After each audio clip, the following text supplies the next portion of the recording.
Tutankhamun. Born around 1341 BC, Tutankhamun was the son of the pharaoh Akhenaten and a woman believed to be Akhenaten's own sister, making the boy king the product of one of the closest possible blood unions a human being can be born from. His inbreeding coefficient, calculated by a team led by Zahi Hawass and published in the Journal of the American Medical Association in February 2010, came in at approximately 127, a figure comparable to a child born of first cousins. And that number was not a statistic sitting quietly in a spreadsheet. It was written into every bone in his body. CT scanning and DNA analysis of his mummified remains revealed a catalog of physical damage that reads less like a medical file and more like a list of punishments. A clubfoot, fused bones in his left foot consistent with Kolar disease 2, a cleft palate, scoliosis curving his spine, and skeletal features that some researchers have associated with Marfan syndrome, a connective tissue disorder that distorts limbs and weakens the heart. He also carried multiple strains of malaria, including Plasmodium falciparum, making his remains one of the oldest confirmed malaria cases ever identified in a mummy. What killed him, most evidence suggests, was not any single catastrophe but a collision of disasters. His body simply lacked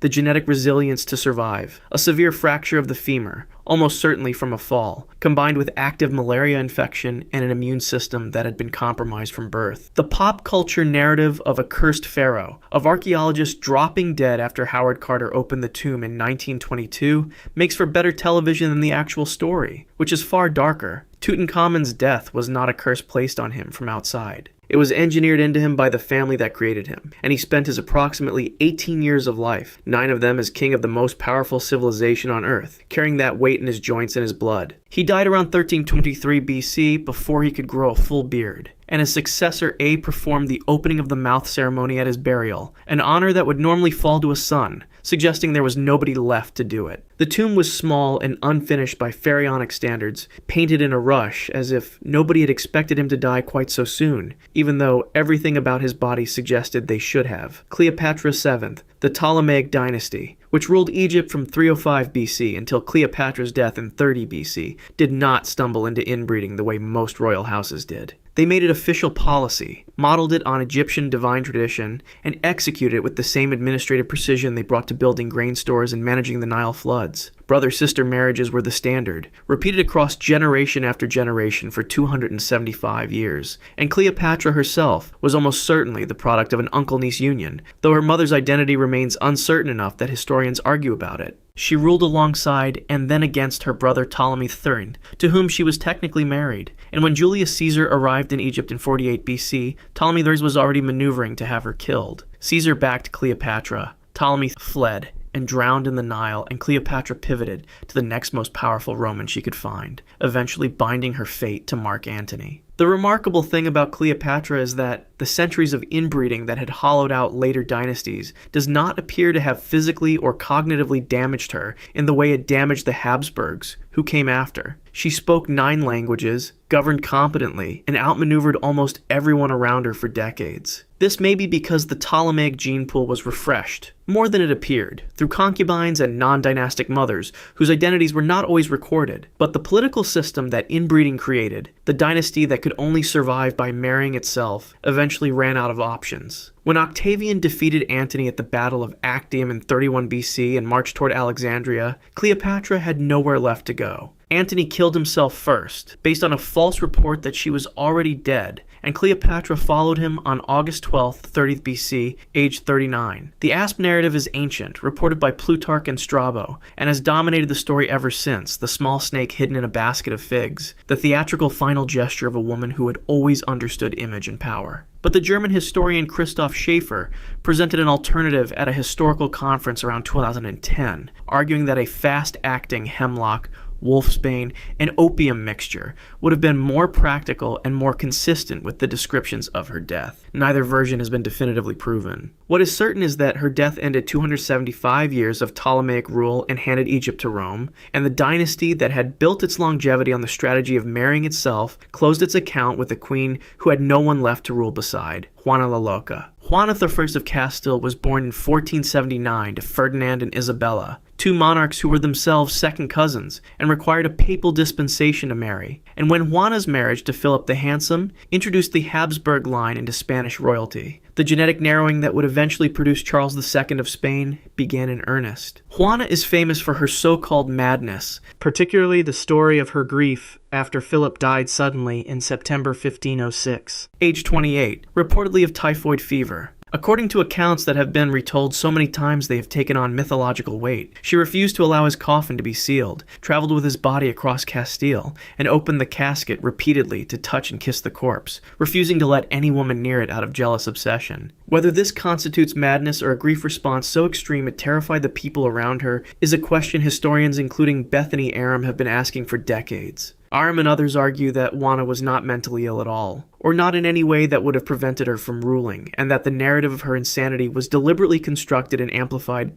by the men around her. First her husband Philip, then her father Ferdinand, then her son Charles V, because a mad queen was a politically useful queen. She was imprisoned at the castle of Tordesillas in 1509, and she remained there for 46 years. Still technically Queen of Castile, never formally abdicated, never formally deposed, just quietly removed from any ability to exercise power. Modern diagnoses proposed retrospectively include schizophrenia, severe depression, and porphyria, but the honest answer is that we cannot know from this distance what she experienced, only that she was confined in stone rooms for nearly half a century and died there in 1555, age 75, of what contemporaries described as physical and mental deterioration. Charles V abdicated his own vast empire the same year his mother finally died. A coincidence of timing that carries a certain grim weight. Whatever she was, she outlived almost everyone who had imprisoned her, and she spent those decades in Tordesillas, never surrendering the title of queen, which no one could legally take from her even as they took everything else. King Charles II of Spain. If you wanted to design a human being for maximum genetic damage, you might produce something close to Charles II of Spain, and the terrifying part is that nobody designed him. He was simply the endpoint of 2 centuries of Habsburg marriage policy, the final concentrated product of a dynasty that had been folding its family tree in on itself since the 1400s.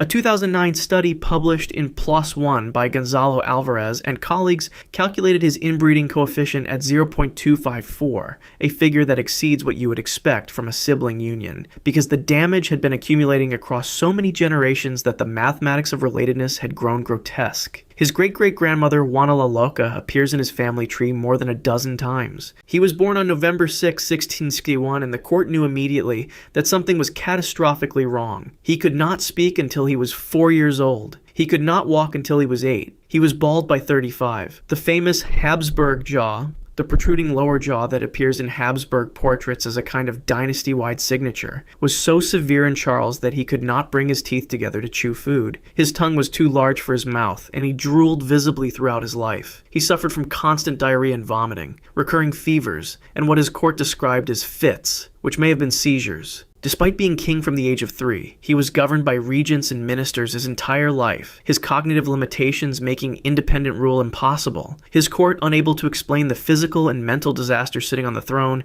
concluded he had been bewitched, and the Spanish Inquisition investigated whether his ailments were supernatural in origin, eventually conducting exorcisms. He died on November 1st, 1700, age 38, and the autopsy report, according to contemporary Spanish court records, described a heart the size of a peppercorn, a single atrophied testicle, lungs that had turned black, a putrefied kidney, and a brain filled with water. He left no heir, having been married twice without ever producing a child, and his death triggered the War of the Spanish Succession, a conflict that rearranged the borders of Europe and drew in England, France, Austria, and the Dutch Republic. The most powerful dynasty in the world had spent 200 years perfecting its bloodline and produced a man whose own autopsy read like a horror story, then handed the resulting chaos to the rest of the continent to sort out. Holy Roman Emperor Rudolph II. Rudolph II was born in Vienna on July 18, 1552, the son of Emperor Maximilian II and Maria of Spain, who were first cousins, and he inherited both the Habsburg Empire and the accumulating consequences of a dynasty that had been intermarrying for generations before him. He became Holy Roman Emperor in 1576, and almost immediately began retreating physically and politically into the vast castle complex in Prague that would become his true home and his gilded prison. He had almost no interest in governing. What he had intense interest in was alchemy, astrology, art collecting, and the occult, and he assembled one of the greatest collections of curiosities in European history. His Kunstkammer filled with clocks, astronomical instruments, exotic animals, paintings by Dürer and Bruegel, and objects from the furthest reaches of the known world. He brought Tycho Brahe to Prague in 1599 and Johannes Kepler in 1600, two of the most important scientific minds of the age, and he funded their work with genuine enthusiasm while ignoring virtually every administrative responsibility he held. Contemporaries described periods of complete withdrawal from court life lasting months, followed by periods of frenetic, obsessive activity, a pattern that modern historians and psychiatrists have suggested is consistent with severe bipolar disorder or major depressive disorder, though any retrospective diagnosis from 4 centuries away must be held loosely. His mental deterioration became politically catastrophic in his final years. His brother Matthias forced him to cede Hungary in 1608 and Bohemia in 1611, and the imperial title followed. Rudolph died in Prague on January 20th, 1612, age 59, officially of gout and general physical decline, though the more complete picture is of a man whose inbreeding-linked psychological fragility had made him genuinely incapable of holding together an empire, and who spent his final years stripped of almost everything he had nominally ruled. The 30 Years' War, one of the most destructive conflicts in European history, began in 1618, just 6 years after his death, partly because the power vacuum he created during his disintegrating reign had never been properly filled. King Philip II of Spain. Philip II of Spain was born on May 21st, 1527, the son of Emperor Charles V and Isabella of Portugal, who were first cousins, and he would go on to rule the largest empire the world had yet seen, the Spanish Americas, the Philippines, named in his honor, Portugal after 1580, Naples, Sicily, and vast stretches of Europe, all from a desk in the granite monastery palace of El Escorial outside Madrid, where he reportedly read and signed documents for so many hours a day that his eyesight deteriorated visibly. He was a man of extraordinary administrative capacity and extraordinary genetic inheritance, and the two things coexisted in him until the end, when the genetic side won decisively. His 4 marriages were all within the Habsburg network, and his 4th wife, Anne of Austria, was his own niece, continuing the narrowing that would eventually produce Charles II. Philip died at El Escorial on September 13, 1598, age 71, and his final 4 months of life were among the most agonizing recorded deaths of any European monarch. His gout had progressed to such severity that tophus deposits, crystallized uric acid, had fused his fingers and locked his joints. His body was covered in suppurating sores and gangrenous wounds so severe, according to multiple contemporary accounts, that he could not be moved without screaming, and his clothing could not be changed for weeks at a time because removing it would tear the infected tissue beneath. He was carried to a room at El Escorial specifically positioned so that he could see the altar of the basilica from his bed, dying with the view of the sacrament he had spent his entire reign defending with fire and fleet. The man who had launched the Armada against England, who had overseen the conquest of the Philippines, who had signed documents governing millions of lives across 4 continents, spent his last months unable to lift his own fused and rotting hand. The empire he left behind was already beginning to fray at the edges, and the genetic legacy he passed to his descendants would finish the job his enemies had started, Mary Queen of Scots. Mary Stuart was born on December 8, 1542, at Linlithgow Palace in Scotland, the daughter of James V and Mary of Guise, and she became Queen of Scotland when she was 6 days old, her father dying of fever shortly after the catastrophic Scottish defeat at the Battle of Solway Moss. She was raised at the French court, married the French Dauphin Francis, who became Francis II, and died within a year of his accession, then returned to Scotland, a young widow to a kingdom riven by religious conflict and suspicious of its Catholic queen. Her second marriage, to Henry Stuart Lord Darnley, her first cousin once removed and a fellow descendant of Henry VII of England, produced a son who would become James VI of Scotland and James I of England, uniting the crowns. But the marriage itself was a disaster of jealousy, political incompetence, and violence. Darnley was murdered in February 1567 in an explosion at Kirklefield in Edinburgh, and Mary's rapid subsequent marriage to the Earl of Bothwell, widely suspected of arranging the murder, destroyed her political position entirely. She was forced to abdicate, fled to England, and spent the next 18 years imprisoned by her cousin Elizabeth I, becoming the symbolic focal point for every Catholic plot against the Protestant English throne. The Babington Plot of 1586, which aimed to assassinate Elizabeth and place Mary on the English throne, gave Elizabeth's council the evidence they needed, and Mary was tried and condemned. She was executed on February 8, 1587, at Fotheringhay Castle in Northamptonshire, aged 44. She dressed in a dark gown with a crimson underdress, the color of Catholic martyrdom, and according to contemporary eyewitness accounts, the execution was genuinely horrifying. The first blow of the axe missed her neck and struck the back of her skull. The second severed the neck, but left a strip of skin connecting the head to the body, and a third stroke was required. When the executioner lifted her head by the hair to display it to the witnesses, the head fell, revealing that she had been wearing a wig and that her real hair was cropped short and gray. Her death, intended to end the Catholic threat to Elizabeth's throne, had the immediate opposite effect. Philip II of Spain used it as one of his justifications for launching the Armada against England in 1588. Don Carlos of Spain. Don Carlos, born July 8, 1545, was the son of Philip II and his first wife Maria Manuela of Portugal.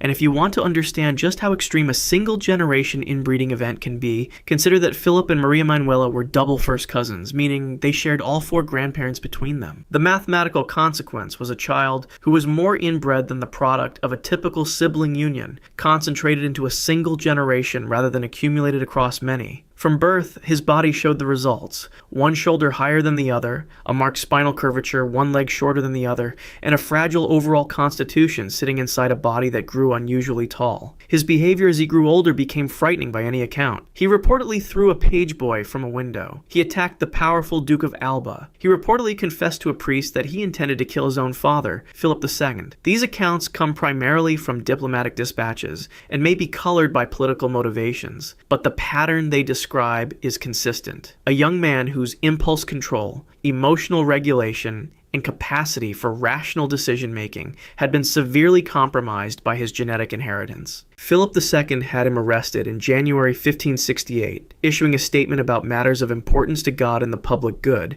without elaborating further, and Don Carlos was confined in a room in the royal palace, where he proceeded to destroy himself by alternating between complete starvation and frantic overeating, drinking enormous quantities of ice water in the summer heat, and sleeping on bags of ice. He died on July 24, 1568, aged 23, his body having simply collapsed under the contradictions he imposed on it. Friedrich Schiller turned him into a tragic romantic hero in his 1787 play, and Verdi adapted that play into one of his great operas. But the historical Don Carlos was something more complicated and more sad. A boy whose DNA had decided his fate before he was old enough to understand what fate meant. King Charles IX of France. Charles IX was born on June 27, 1550, the third son of Henry II of France and Catherine de' Medici, and he became king at age 10 following the death of his brother Francis II, which meant that his mother Catherine served as regent, and in practice continued to dominate him long after he had technically come of age. The Valois dynasty had been intermarrying within European royal networks for generations, and Charles exhibited the kind of psychological instability that contemporaries noted, and historians have since analyzed: extreme volatility, swinging between deep withdrawal and explosive rage, and a weakness of will that made him susceptible to the influence of stronger personalities around him. The event that defines his reign is the St. Bartholomew's Day massacre of August 23 and 24, 1572, in which the royal council, with Charles's authorization, ordered the assassination of Huguenot leaders gathered in Paris for a royal wedding, and the violence spread through the city and then across France into a slaughter that historians estimate killed between 5,000 and 30,000 people, the range itself indicating how complete the chaos was. Charles reportedly watched from a window as Huguenots were killed in the streets below, and by some accounts participated actively in the early stages. What followed, according to his physician Ambroise Paré and other contemporaries, was a psychological collapse that expressed itself physically. Charles began sweating blood, a rare but real condition called hematidrosis, in which extreme psychological stress causes blood to seep through the sweat glands and appearing at the skin's surface. Whether this account is literal, symbolic, or exaggerated by those writing it down is impossible to confirm at this distance, but the accounts are consistent across multiple sources. He died on May 30th, 1574, age 23, of tuberculosis, which had been consuming him for months, his body hemorrhaging blood in his final days in a way that contemporaries found profoundly meaningful. His death without a legitimate heir passed the crown to his brother Henry III, and the Valois dynasty, rotted from within by decades of dynastic marriage politics, had only 15 more years before it too would end. Ivan the Terrible. Ivan IV of Russia, born August 25, 1530, became Grand Prince of Moscow at age 3 and crowned the first Tsar of all Russia in 1547, and his reign stands as one of the longest and most violent in Russian history. 37 years of expansion, terror, and psychological collapse that left the country he had built teetering on the edge of dissolution. The Rurikid dynasty had practiced dynastic endogamy across generations, and Ivan's own marriage choices compounded the pattern. He married at least 6 women, possibly 8, several related to him within the dynastic network, acquiring each new wife after the previous one died under circumstances that contemporaries found suspicious. Soviet-era forensic analysis of his remains, conducted in 1963, found elevated levels of mercury, arsenic, and lead in his bones, which may indicate poisoning by enemies, or simply the long-term accumulation of contemporary medicines, in which heavy metals were common ingredients. His mental deterioration across the decades of his reign is well documented in the accounts of foreign ambassadors, Orthodox clergy, and his own correspondence. The creation of the Oprichnina, a personal secret police state, within the state that terrorized the Russian nobility for years. The 1570 massacre of Novgorod,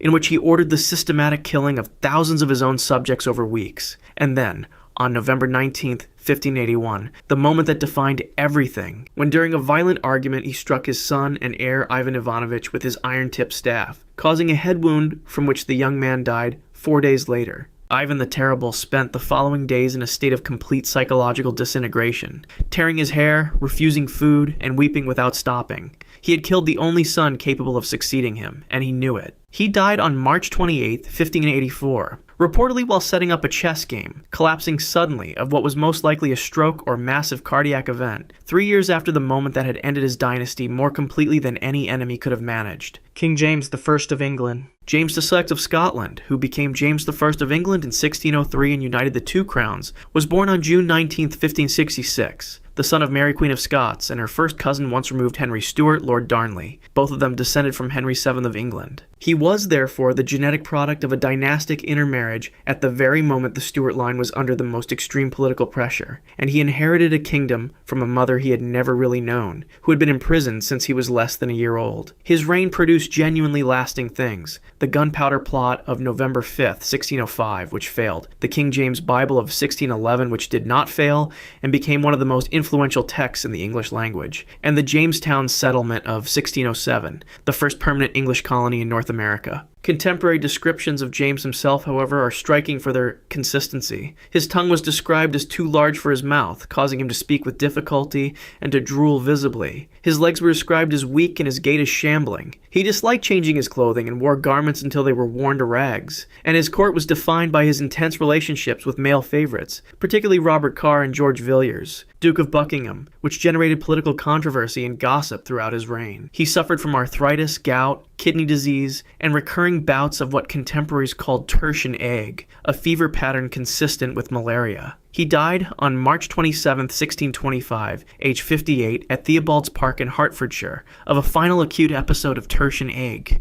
Some contemporaries allege that Buckingham had poisoned him, a charge that was raised publicly and investigated but never substantiated. The king, who had commissioned the Bible that would carry his name for centuries, died in a country house, shaking with fever, far from the throne that had defined him, leaving behind a son, Charles I, whose own relationship with inbreeding and power would end on an execution scaffold. Emperor Ferdinand I of Austria. Ferdinand I, born April 19, 1793, became Emperor of Austria in 1835, and his reign stands as one of the most unusual in European history, because the man on the throne was, by virtually every account, genuinely incapable of governing, and everyone around him knew it and did it anyway. His parents, Emperor Francis II and Maria Theresa of the Two Sicilies, were first cousins, and Ferdinand was the culmination of centuries of Habsburg inbreeding, carrying in his body the consequences of a dynasty that had been circling its own gene pool since before Columbus reached America. He suffered from epilepsy severe enough that contemporary court accounts describe him experiencing multiple seizures on a single day, as well as hydrocephalus,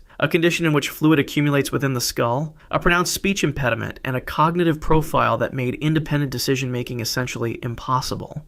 His ministers, particularly Prince Metternich, governed in his name so completely that Ferdinand was almost purely ceremonial, a figure who sat on the throne while others moved the pieces. He is beloved by historians for a quality that has nothing to do with governance, his apparent sweetness and lack of pretension. The story, Possibly apocryphal, but too good to abandon, is that when told he could not have apricot dumplings because apricots were out of season, he declared that he was the emperor and he wanted dumplings. A response so utterly human in the middle of all the dynastic horror that it has survived 2 centuries of retelling. When the revolutionary upheavals of 1848 shook every throne in Europe, Ferdinand abdicated on December 2nd of that year, passing the crown to his nephew Franz Joseph III, and retired to Prague, where he lived quietly and apparently contentedly for another 27 years. He died on June 29, 1875, aged 82, of a stroke, making him one of the longest-lived of the severely inbred Habsburgs, which suggests something worth noting. Remove the crushing pressure of royal expectation from a man whose genetics have already loaded the dice against him. Give him consistent care and a calm routine, and the body can endure far longer than anyone expects. King Afonso VI of Portugal. Afonso VI of Portugal, born August 21, 1643, became king at age 13, following the death of his father João IV. And his reign is one of the most complete demonstrations in European history of how inbreeding linked impairment, combined with the specific pressures of monarchy, can create a cascading catastrophe that destroys everything it touches. At approximately age 3, Afonso suffered a severe illness, possibly meningitis or encephalitis, that left him with permanent paralysis of his left arm and leg, and what contemporary court accounts describe as significant cognitive and behavioral impairment. Though historians have debated how much of what was recorded reflects his actual condition, and how much reflects the hostile perspective of the courtiers who wrote it down. What is documented is that as a teenager and young king, his behavior alarmed everyone around him. He reportedly preferred the company of street criminals and people from the edges of Lisbon society over his own court,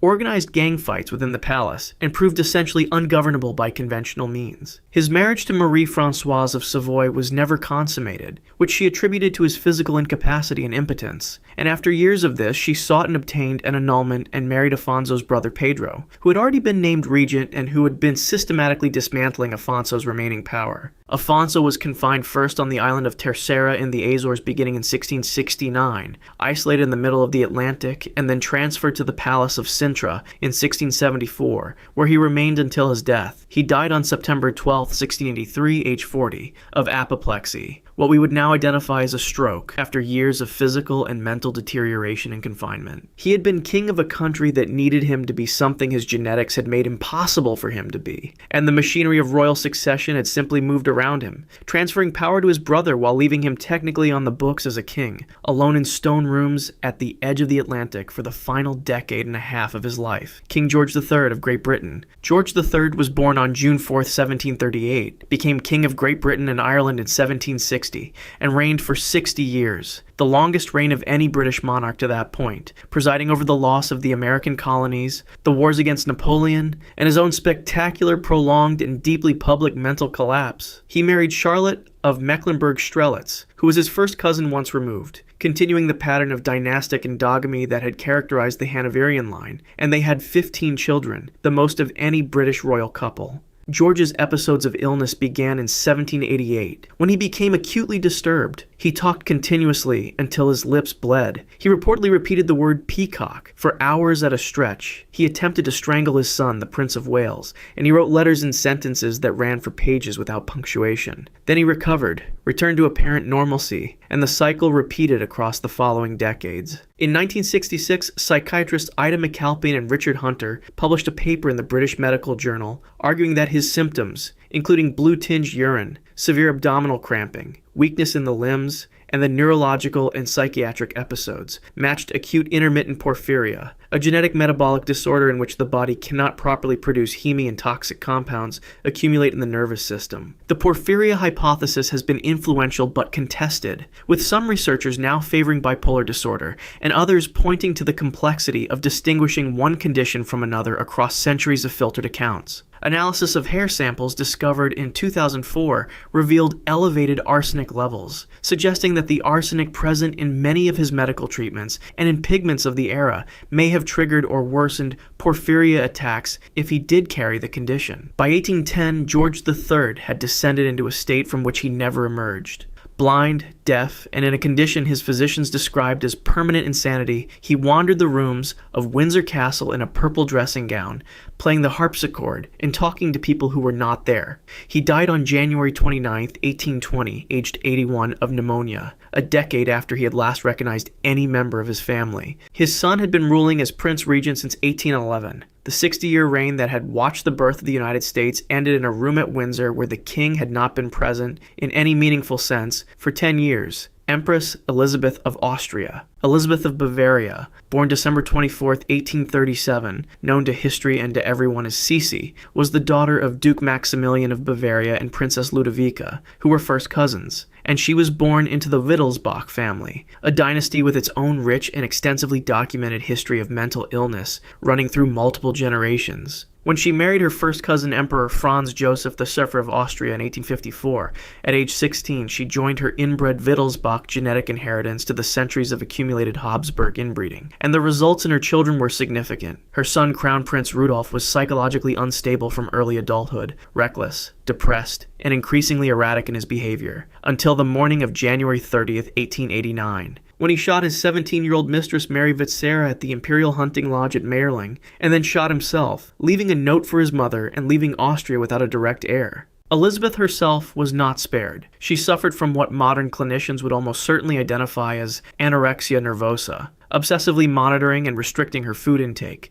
exercising compulsively for hours each day, and maintaining a waist that surviving dresses at the Hofburg Museum in Vienna confirm measured approximately 50 centimeters, just under 20 inches, on a woman who was 172 centimeters tall. She loathed the ceremonial obligations of being empress, spent years traveling restlessly across Europe and the Mediterranean under the pseudonym Countess Hohenems, and wrote poetry that expressed a death wish with increasing directness as she aged. On September 10, 1898, she was walking along the shoreline of Lake Geneva in Switzerland, approaching the gangplank of a steamship, when the Italian anarchist Luigi Lucchini stepped forward and appeared to punch her in the chest. She stumbled, rose, said she was fine, walked up the gangplank, and collapsed. Lucchini had stabbed her through the chest with a sharpened needle file, approximately 4 inches long, and the weapon was so narrow that it had passed between her ribs and pierced her heart without leaving a visible external wound large enough for her to recognize immediately. She died approximately an hour later. The Habsburgs would outlast her by 2 decades, but only barely. The empire collapsed in 1918, and the centuries of inbreeding that had begun when one family decided its blood was too precious to share with the world outside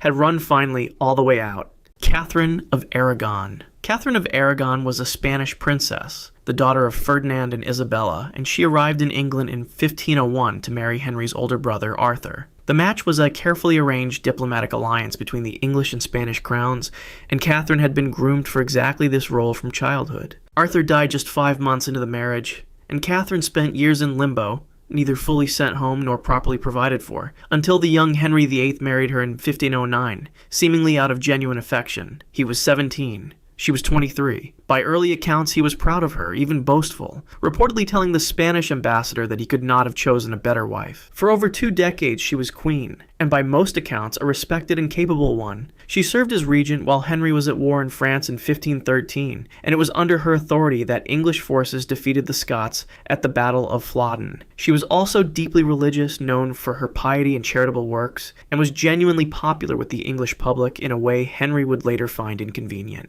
The problem was sons. Katherine endured at least 6 pregnancies, and only 1 child survived infancy, a daughter, Mary. Henry, convinced the marriage was cursed by God as punishment for marrying his brother's widow, began pushing for an annulment around 1527. Katherine refused to accept it. She argued her case before papal legates, wrote to her nephew, the Holy Roman Emperor Charles V, for support, and refused to step aside, refused the title of Princess Dowager, and insisted until her last breath that she was the rightful Queen of England. For that, she was banished from court, separated from her daughter, and moved between cold, damp castles under effective house arrest. She died at Kimbolton Castle on January 7, 1536, around the age of 50. Modern historians believe she most likely died from cardiac sarcoma, a rare form of cancer, though some have pointed to the dark discoloration found around her heart during examination as potentially suspicious. Henry reportedly wore yellow the day news arrived and held a joust. Whether that yellow was celebratory or a Spanish mourning color remains disputed, but either way, he did not grieve quietly for long.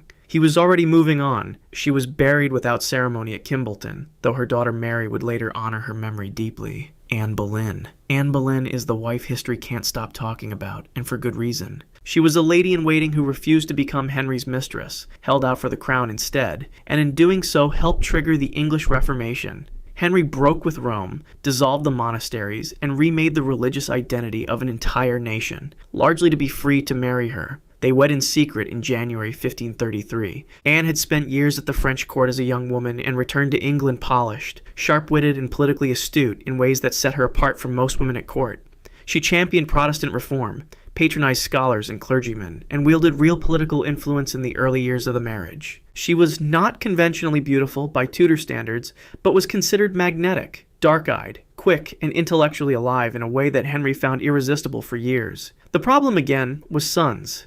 Anne miscarried multiple times, including what was reported to be a boy in January 1536, and by that point, Henry's interest had already shifted to Jane Seymour. Within months, Anne was arrested and taken to the Tower of London. The charges were staggering: adultery with 5 men, including her own brother George Boleyn. Historians today consider these accusations almost certainly fabricated, manufactured by Henry's chief minister Thomas Cromwell to clear the way for a new marriage. The trial was a formality. She was convicted and condemned. On May 19, 1536, Anne Boleyn was executed on Tower Green. In a rare act of mercy, Henry arranged for a skilled swordsman to be brought from Calais rather than using the standard axe. Witnesses reported she made a composed final speech, saying nothing against the king and asking those present to pray for him. Then she knelt, and it was over in a single stroke. She had been queen for just over 1,000 days. She was 35 years old, or thereabouts, when she died. Her daughter Elizabeth would one day rule England for 44 years. Jane Seymour. Jane Seymour had been a lady-in-waiting to both Catherine of Aragon and Anne Boleyn, which makes her position in this story quietly remarkable. She became Henry's third wife on May 30th, 1536, 11 days after Anne Boleyn's execution. Henry didn't believe in long gaps.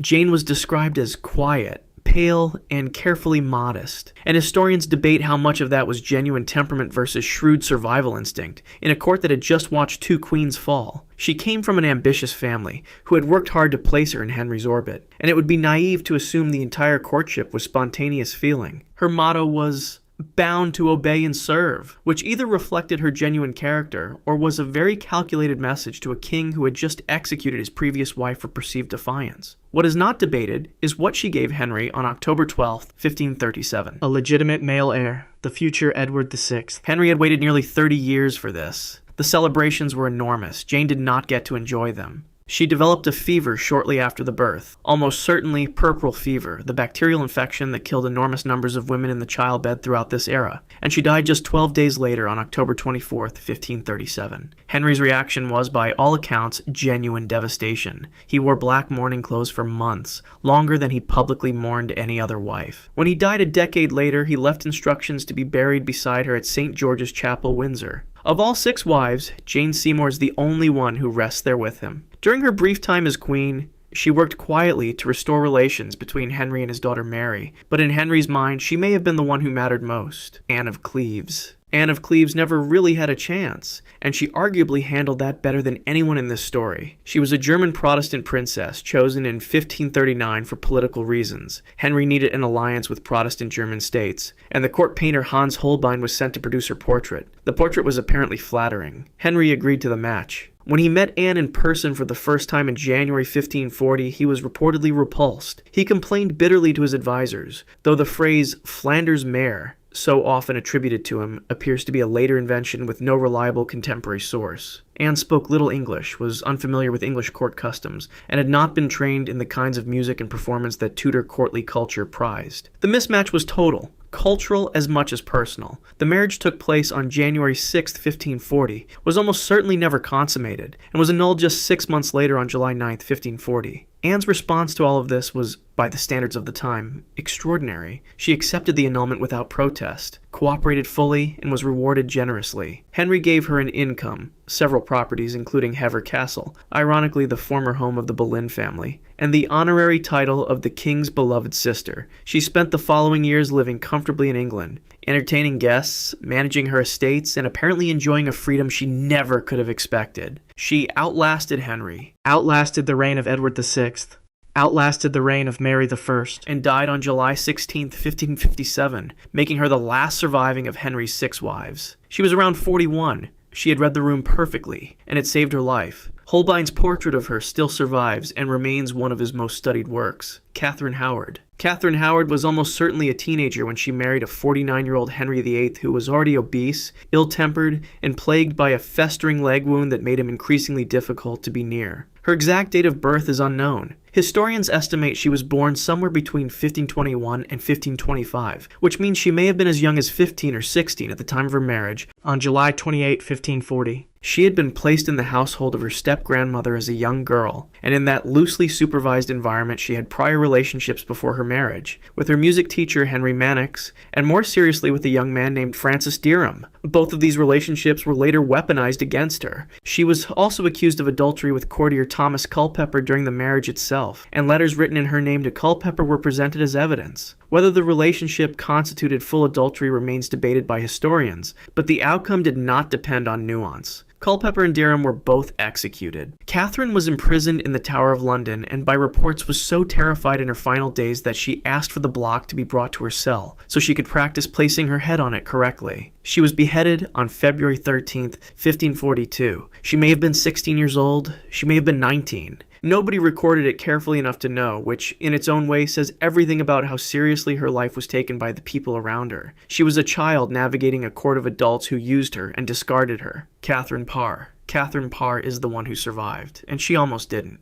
She had been twice widowed before Henry came calling. Her first husband, Edward Burrough, died in 1533, and her second, John Neville, Lord Latimer, died in 1543, and she brought to the marriage a maturity and emotional steadiness that the court had rarely seen in a queen consort. She was the most educated of Henry's 6 wives, a committed humanist and Protestant reformer, who in 1545 became the first Queen of England to publish a book under her own name, a religious work called Prayers or Meditations. She also oversaw the education of the royal children, including the young Elizabeth and Edward, and her influence on their intellectual development was significant. She married Henry on July 12, 1543, his 6th and final wife, and spent his declining years helping manage his deteriorating health with what appears to have been genuine care. She also worked to reconcile Henry with his daughters Mary and Elizabeth, both of whom had been declared illegitimate at various points, and her influence helped restore them to the line of succession. In 1546, she came dangerously close to arrest, after conservative enemies at court convinced Henry she was a heretic. According to accounts of the incident, she talked her way out of it by telling Henry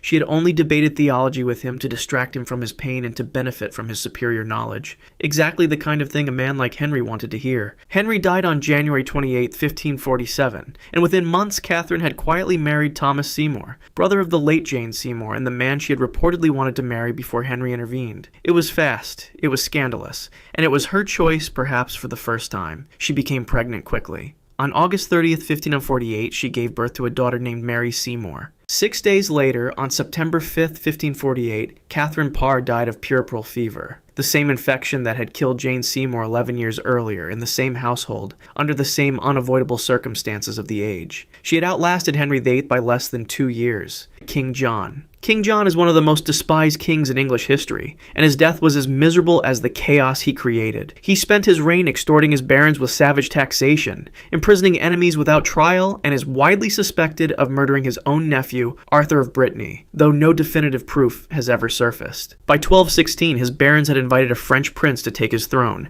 and John was on the run, leading a desperate military campaign through eastern England. During the crossing of the Wash, an estuary notorious for its shifting tides, he lost a significant portion of his baggage train, possibly including royal treasures, to the incoming water. Days later, exhausted and feverish, he collapsed at Newark Castle in October 1216. Dysentery had taken hold, the kind of grinding, dehydrating death that spares no one, king or peasant. He was approximately 49 years old. His kingdom was in open revolt, a French army occupied London, and the crown he had fought so savagely to keep passed to his 9-year-old son. He was buried at Worcester Cathedral, and almost nobody mourned. Stephen. King Stephen inherited a kingdom that was functioning and left behind, one that had spent 19 years eating itself alive. He seized the throne in 1135 by riding to London and getting himself crowned before his cousin Matilda, who had the stronger legal claim, could act. What followed was a civil war so grinding and so without resolution that the chronicles of the period simply called it the Anarchy, a name that has stuck because nothing more precise was necessary. Stephen was not cruel in the way that some monarchs on this list were cruel. He was something in some ways worse. He was weak, inconsistent, and incapable of following through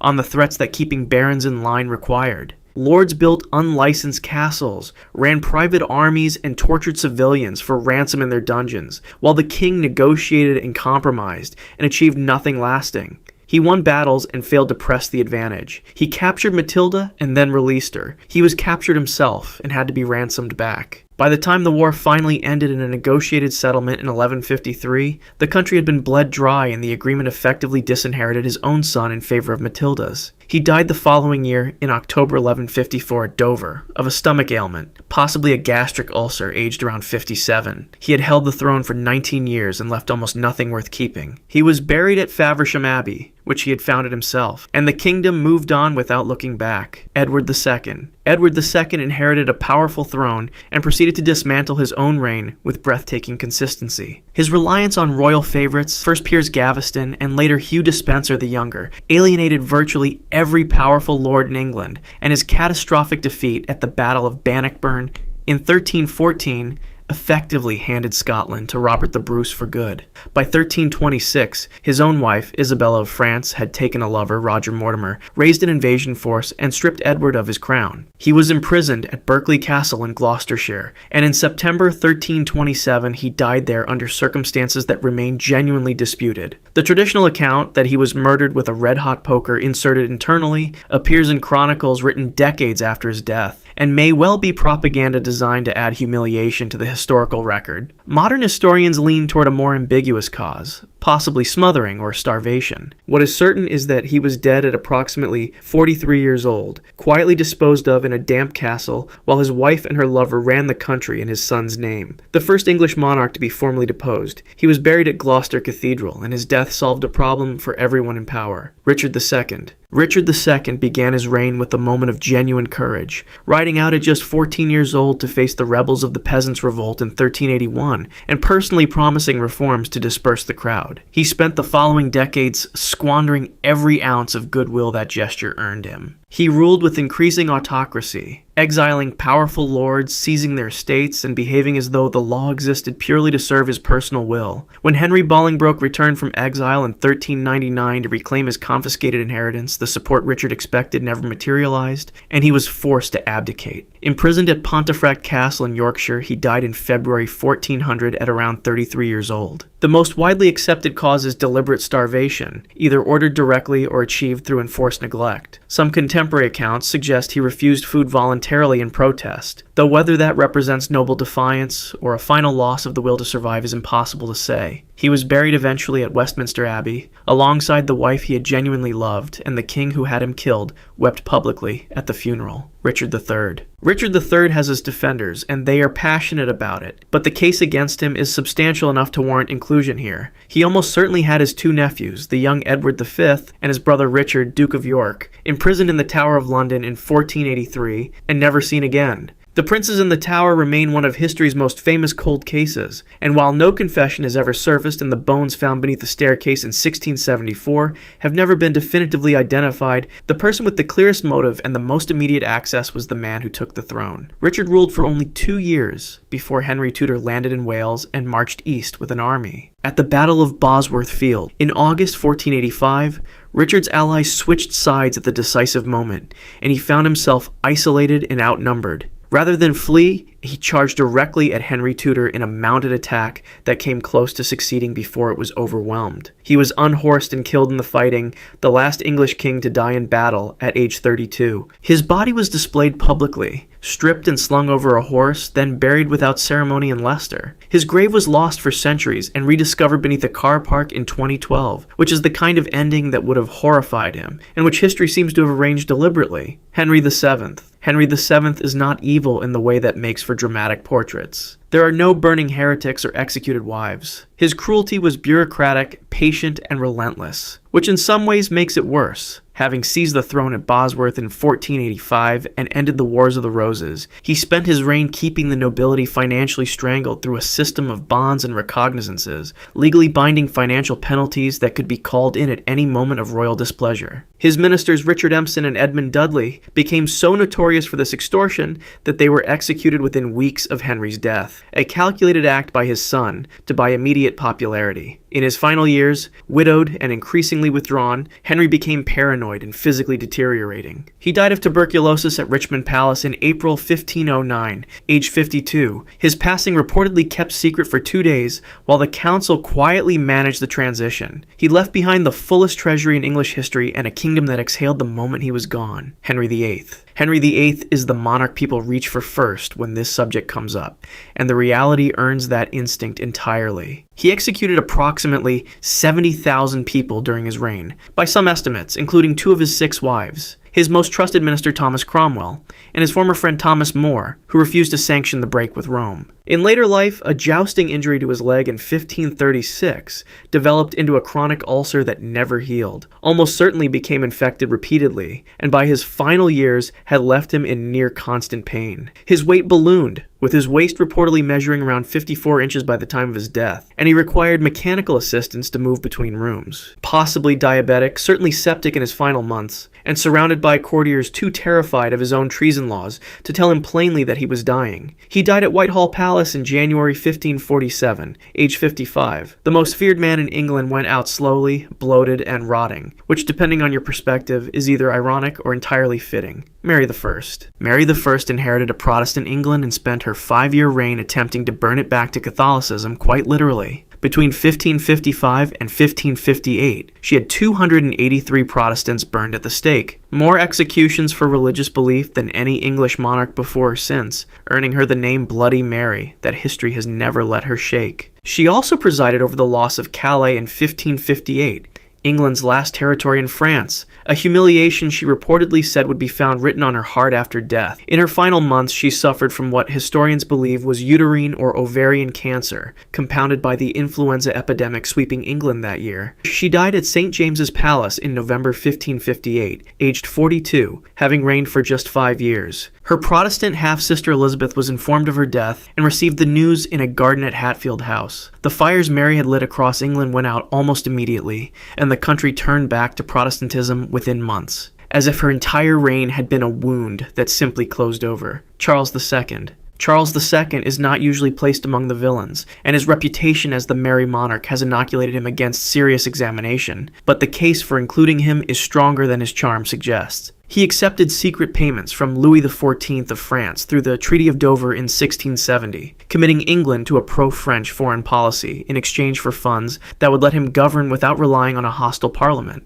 He persecuted religious nonconformists, presided over the judicial murder of innocent men during the popish plot hysteria, and dissolved Parliament entirely in his final years rather than allow any limitation on royal authority. He collapsed suddenly in February 1685, suffering what appears to have been a series of seizures consistent with a ruptured blood vessel in the brain. His doctors subjected him to the full arsenal of 17th century medicine: bleeding, purging, blistering, enemas, and a course of toxic treatments that, by some accounts, hastened rather than helped his decline. He died on February the 6th, age 54, after 4 days of what can only be described as medically assisted suffering, having converted to Catholicism on his deathbed in a gesture that confirmed what his enemies had always suspected. He left no legitimate children, 13 illegitimate ones he had acknowledged, and a succession crisis that his brother James would promptly make significantly worse. James II. James II managed to get himself thrown off the throne of 3 kingdoms in just 3 years, which is an achievement of sorts. His determination to restore Catholic authority in Protestant Britain led him to suspend Parliament, pack courts with sympathetic judges, and issue declarations of indulgence that bypassed the law entirely. After the Monmouth Rebellion of 1685, his judge George Jeffreys presided over the bloody assizes, in which hundreds were hanged, transported, or executed, their bodies displayed publicly as a warning. By 1688, William of Orange had been invited by English nobles to invade, and James fled, reportedly dropping the Great Seal of England into the Thames on his way out, either in panic or as a deliberate act to prevent a lawful government from functioning without him. He spent the remaining 13 years of his life at the Palace of Saint-Germain-en-Laye in France, sustained by Louis XIV and the loyalty of Jacobite supporters. He died there in September 1701, age 67, from a brain hemorrhage following several strokes, exiled and defeated, his cause already beginning its long, doomed afterlife of failed invasions and romantic, lost cause mythology. George II. George II is not a monarch who appears on most lists of villains, and in some respects, the charge against him is more one of negligence and contempt than active cruelty. But the consequences of his reign in certain corners of the world were severe enough to warrant a mention. He presided over the brutal suppression of the Jacobite Rising of 1745 with a thoroughness that went well beyond military necessity, supporting the campaign of his son, the Duke of Cumberland, whose scorched earth tactics in the Scottish Highlands after Culloden earned Cumberland the nickname the Butcher and left entire communities destroyed. He also oversaw the early stages of the 7 Years' War, which set the template for British imperial expansion in a way that would shape the next 2 centuries of history for millions of people who had no say in it. George spent much of his reign in open contempt of his ministers, his parliament, and his own family, loathing his son Frederick with a consistency that became almost impressive. He died on October the 25th, 1760, at Kensington Palace, age 76, having collapsed in his private bathroom from an aortic aneurysm. He was found by a servant on the floor. It was an undignified end for a man who had placed enormous store in ceremony and military bearing, and the country greeted his death with something considerably less than grief. George III. George III's reputation as a villain is more complicated than the others, but the consequences of his reign were severe enough to earn him a place here. His insistence on taxing the American colonies without parliamentary representation helped ignite a revolution that permanently ended British dominance in North America, and his refusal to negotiate at critical moments turned a dispute into a war. From the 1780s onward, he suffered repeated episodes of severe mental illness, characterized by incoherent speech, physical agitation, and apparent delusion. Modern physicians have proposed acute intermittent porphyria as a possible cause, though some contemporary psychiatrists favor a diagnosis closer to bipolar disorder, and the debate has never been fully resolved. By 1810, his condition had become permanent and total. He spent his final decade at Windsor Castle blind, deaf, mentally incapacitated, and reportedly holding long conversations with people who were not there. He died in January 1820, aged 81, having not been told that Napoleon had risen, conquered Europe, and been defeated, a war that had defined a generation happening entirely beyond the walls of his awareness. It is a haunting end, and not a merciful one. William II. William Rufus, as he was known, was the second son of William the Conqueror, and he spent his reign being feared, hated, and loudly condemned by the church in roughly equal measure. He extorted money from the clergy with the same casual brutality his father had applied to the English nobility, keeping bishoprics and abbeys deliberately vacant so their revenues flowed to the crown, rather than to a new appointment. He was contemptuous of religion in an age when such contempt was genuinely dangerous to express, and the chroniclers who recorded his reign were almost entirely churchmen, who made no effort to hide their satisfaction at how it ended. On August the 2nd, 1100, he was killed while hunting in the New Forest in Hampshire. An arrow struck him in the chest, and he died either immediately or within minutes. The man with him, Walter Tyrrell, fled to France at once and never returned, which is not the behavior of someone confident he would be believed if he described an accident. His brother Henry, who was hunting in the same forest that day, rode immediately to Winchester to seize the royal treasury and was crowned king 3 days later, before William's body had been properly buried. The official finding was a hunting accident. The circumstances pointed in another direction entirely, and virtually every historian who has examined them has noted the convenience of the timing with varying degrees of diplomatic understatement.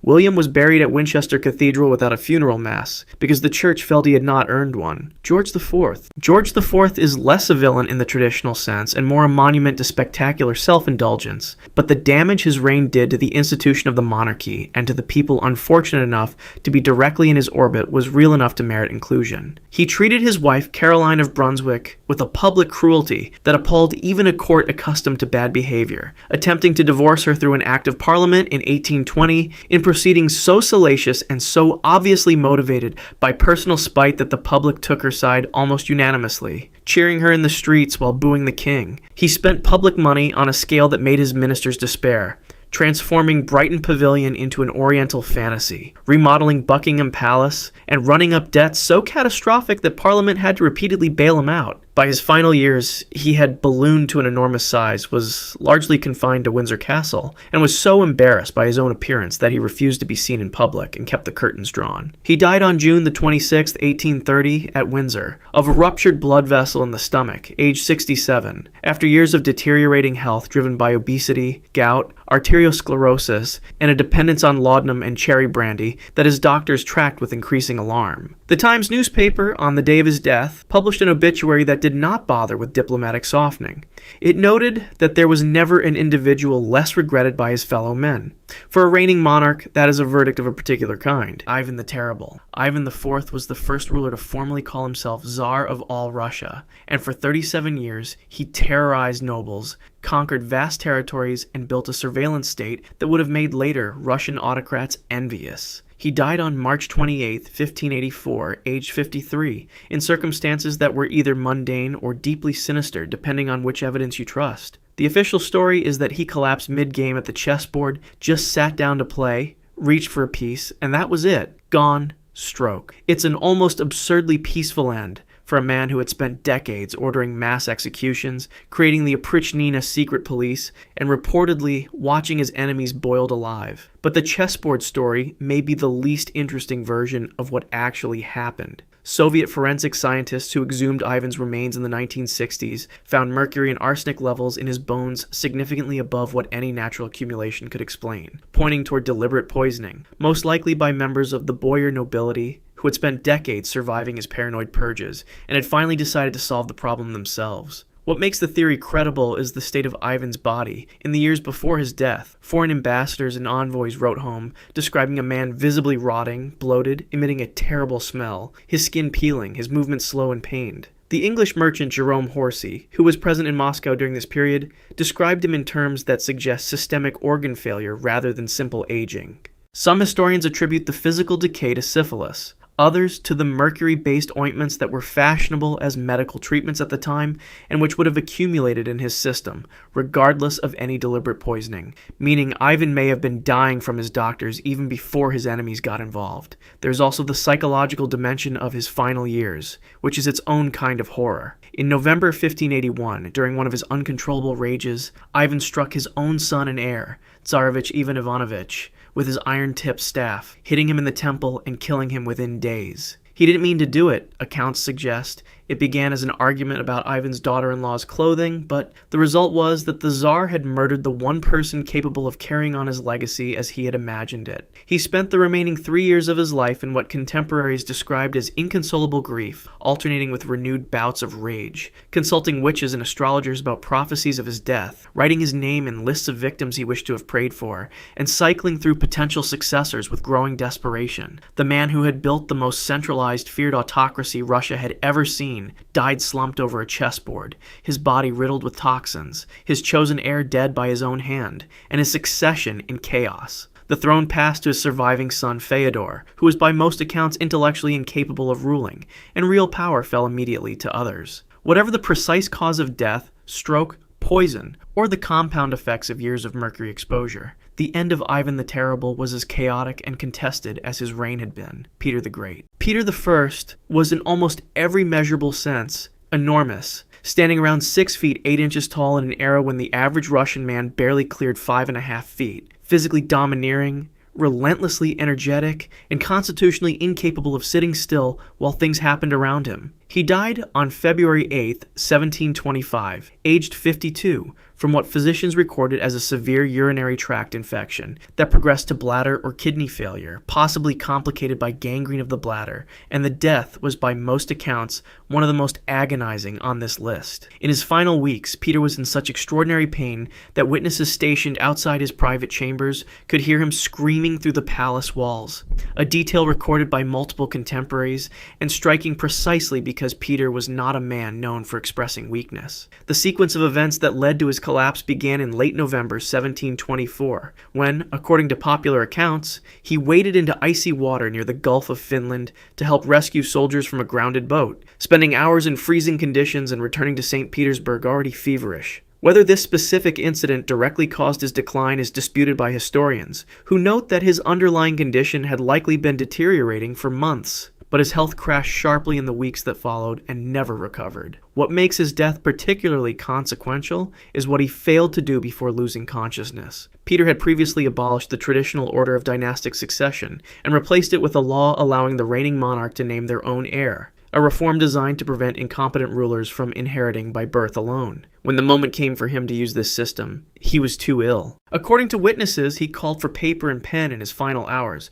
and managed to write only the words, "Give everything to," before his hand failed him. He lost consciousness shortly after and never regained it, leaving the Russian Empire without a designated successor and triggering a period of palace coups, brief reigns, and violent instability that historians call the era of palace revolutions. His body was placed on public display for 40 days, a practice Peter himself had ordered for deceased rulers, meaning the man who had transformed Russia's relationship with European modernity became the first subject of his own funerary policy. It's also worth noting that Peter had already outlived several of his children, and that in 1718 he had personally ordered the arrest, imprisonment, and interrogation under torture of his own son Alexei, who died in the Peter and Paul fortress, officially from a stroke following his interrogation, though most historians consider it effectively an execution Peter authorized. He had signed the order knowing what it meant. Peter died having built St. Petersburg from a swamp, having defeated Sweden at Poltava, having declared Russia an empire with himself as its first emperor in 1721, and having destroyed his own succession, planning in the end because he couldn't finish a sentence. Catherine the Great. Catherine II came to power by overthrowing her own husband, Tsar Peter III, in a coup in 1762, and she ruled for 34 years with such intelligence, political skill, and relentless appetite for power that by the time she died, she had transformed Russia from a regional power into a continental empire stretching from the Baltic to the Black Sea to the Pacific. She died on November 17, 1796, aged 67, from a massive cerebral hemorrhage, a stroke so sudden and severe that she never regained consciousness. The morning of her death was, by all accounts, completely ordinary. She had held court, received her secretary, dictated correspondence, and appeared in normal health. When she didn't emerge from her private chambers after an unusually long interval, her servants entered and found her collapsed on the floor near her dressing room, breathing in the slow, labored, rattling pattern that 18th century physicians called the death rattle. She was moved to her bed. Physicians were summoned, and for approximately 11 hours, she lay unconscious while her court gathered, and her son Paul,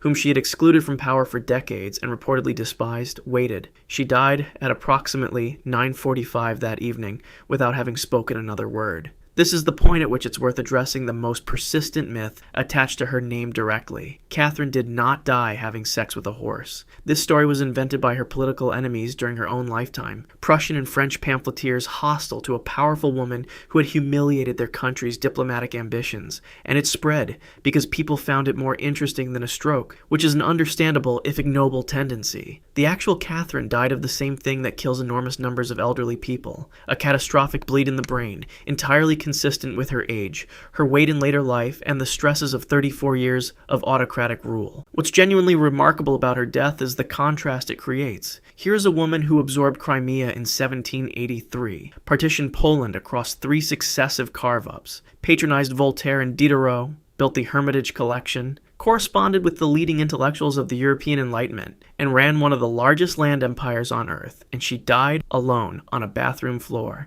in an ordinary morning that offered no warning whatsoever. Her son Paul I took the throne immediately and reversed significant portions of her legacy within weeks, which suggests the relationship between them had been even more poisonous than contemporaries knew. Alexander I.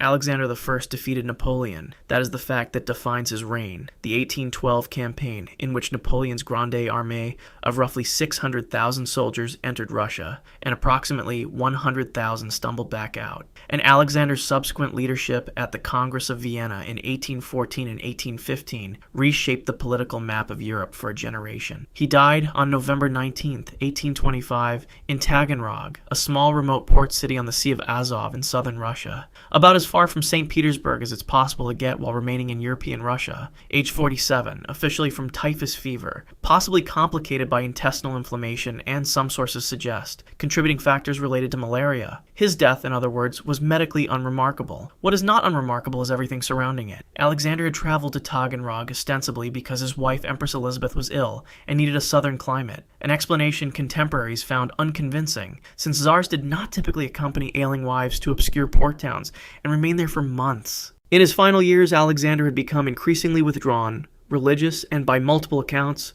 openly exhausted by power. He had told confidants that he wished to abdicate and live a simple life, to travel, to disappear. He was also carrying a particular weight. Historians generally believe he had prior knowledge of, and may have tacitly approved, the conspiracy that resulted in the murder of his father Paul I in 1801, the very act that put him on the throne. Within days of his official death, rumors began circulating. Not whispered rumors, but loud, persistent, widely believed rumors that Alexander had faked his death and disappeared. Decades later, these rumors coalesced around a specific figure, a wandering Siberian holy man named Fyodor Kuzmich, who appeared in western Siberia in 1836, refused to discuss his origins, exhibited mannerisms and knowledge consistent with someone of aristocratic or even imperial education, and died in 1864. The legend was taken seriously enough that in 1921, Soviet authorities reportedly opened Alexander's tomb and found it empty, though this claim is disputed and the historical record around it is murky. DNA testing was attempted in the early 2000s to compare remains attributed to Fyodor Kuzmich with Romanov family DNA, but the results were reportedly inconclusive. The mystery has never been definitively resolved. Alexander I may have died of typhus in a provincial port city, which is unglamorous and entirely plausible. Or he may have walked away from the largest empire in the world and spent 40 years as a bearded hermit in Siberia, which is one of the stranger exits in the history of monarchy. Nicholas I. Nicholas I built his identity on two things: absolute control and Russian military invincibility. He came to the throne in December 1825 by crushing the Decembrist Revolt, a military uprising that greeted him on literally his first day as Tsar, and he spent the next 30 years as the self-appointed policeman of European conservatism, suppressing the Polish uprising of 1830, sending Russian troops to crush the Hungarian Revolution of 1848, and constructing Russia's Third Section, a secret police apparatus that monitored dissidents, censored publications, and enforced ideological conformity across the empire. He called himself the Iron Tsar, and for most of his reign the name fit. He died on March 2, 1855, age 58, officially from pneumonia, specifically from reviewing his troops outdoors in the freezing St. Petersburg winter without a coat, already ill with a cold, apparently refusing to show weakness in front of his soldiers during the Crimean War crisis. Within days, his lungs gave out. The timing was, from Nicholas's perspective, catastrophic. Russian forces at Sevastopol were being slowly ground down by a combined British, French, and Ottoman siege that exposed every structural weakness in the Russian military: the lack of railways to move supplies, the outdated weapons, the corrupt logistics chain that Nicholas had spent 3 decades denying existed. He did not live to see Sevastopol fall in September 1855, but he felt its approach clearly enough. Almost immediately after his death, rumors of suicide by poison began circulating, and they have never entirely stopped. The theory is straightforward. Nicholas, whose entire reign had been built on the premise of Russian military supremacy, chose to die rather than witness the humiliation of defeat, and his personal physician provided the means. His physician's account of the final hours is notably vague on certain medical specifics, which fueled suspicion. More compelling is the deathbed conversation Nicholas reportedly had with his son and heir, the future Alexander II, in which he said something to the effect of, "I am handing you command in not the best of shape." A stunning admission from a man who had never publicly conceded a single failure in 30 years of absolute rule. Whether it was pneumonia or poison, Nicholas I died at precisely the moment his life's project was being dismantled in real time, which is either tragic irony or, if you believe the poison theory, a death he chose on his own terms, the last act of control from a man who had made control his religion. Alexander II freed 23 million people. The Emancipation Reform of February 19, 1861, abolished serfdom in Russia, an institution so deeply embedded in the economic and social structure of the empire that most of the ruling class had considered it permanent, and it remains one of the most significant single acts of legislation in Russian history. He also sold Alaska to the United States in 1867 for $7.2 million. Which Americans mocked as Seward's folly, and which turned out to contain rather a lot of gold and oil. None of this saved him. Alexander II was assassinated on March 13, 1881, on the Catherine Canal embankment in St. Petersburg by the revolutionary organization Narodnaya Volya, people's will, in an operation that required 2 bombs and a degree of tragic contingency that reads like it was designed to illustrate the randomness of history. The first bomb was thrown by a 20-year-old student named Nikolai Rysakov and struck the rear of Alexander's carriage, wounding several Cossack escorts and a passing delivery boy, but leaving the Tsar himself physically unharmed. The carriage stopped. Alexander got out. This is the moment that decided everything, because his security detail urged him to get back in the carriage and leave immediately, and Alexander instead chose to walk toward the wounded men to check on them, a decision consistent with his personal character, his reformist instincts, and catastrophically poor operational security. A second bomber named Ignacy Hryniewski was standing nearby. He threw his bomb directly at Alexander's feet. The explosion shattered both of the Tsar's legs, tore open his abdomen,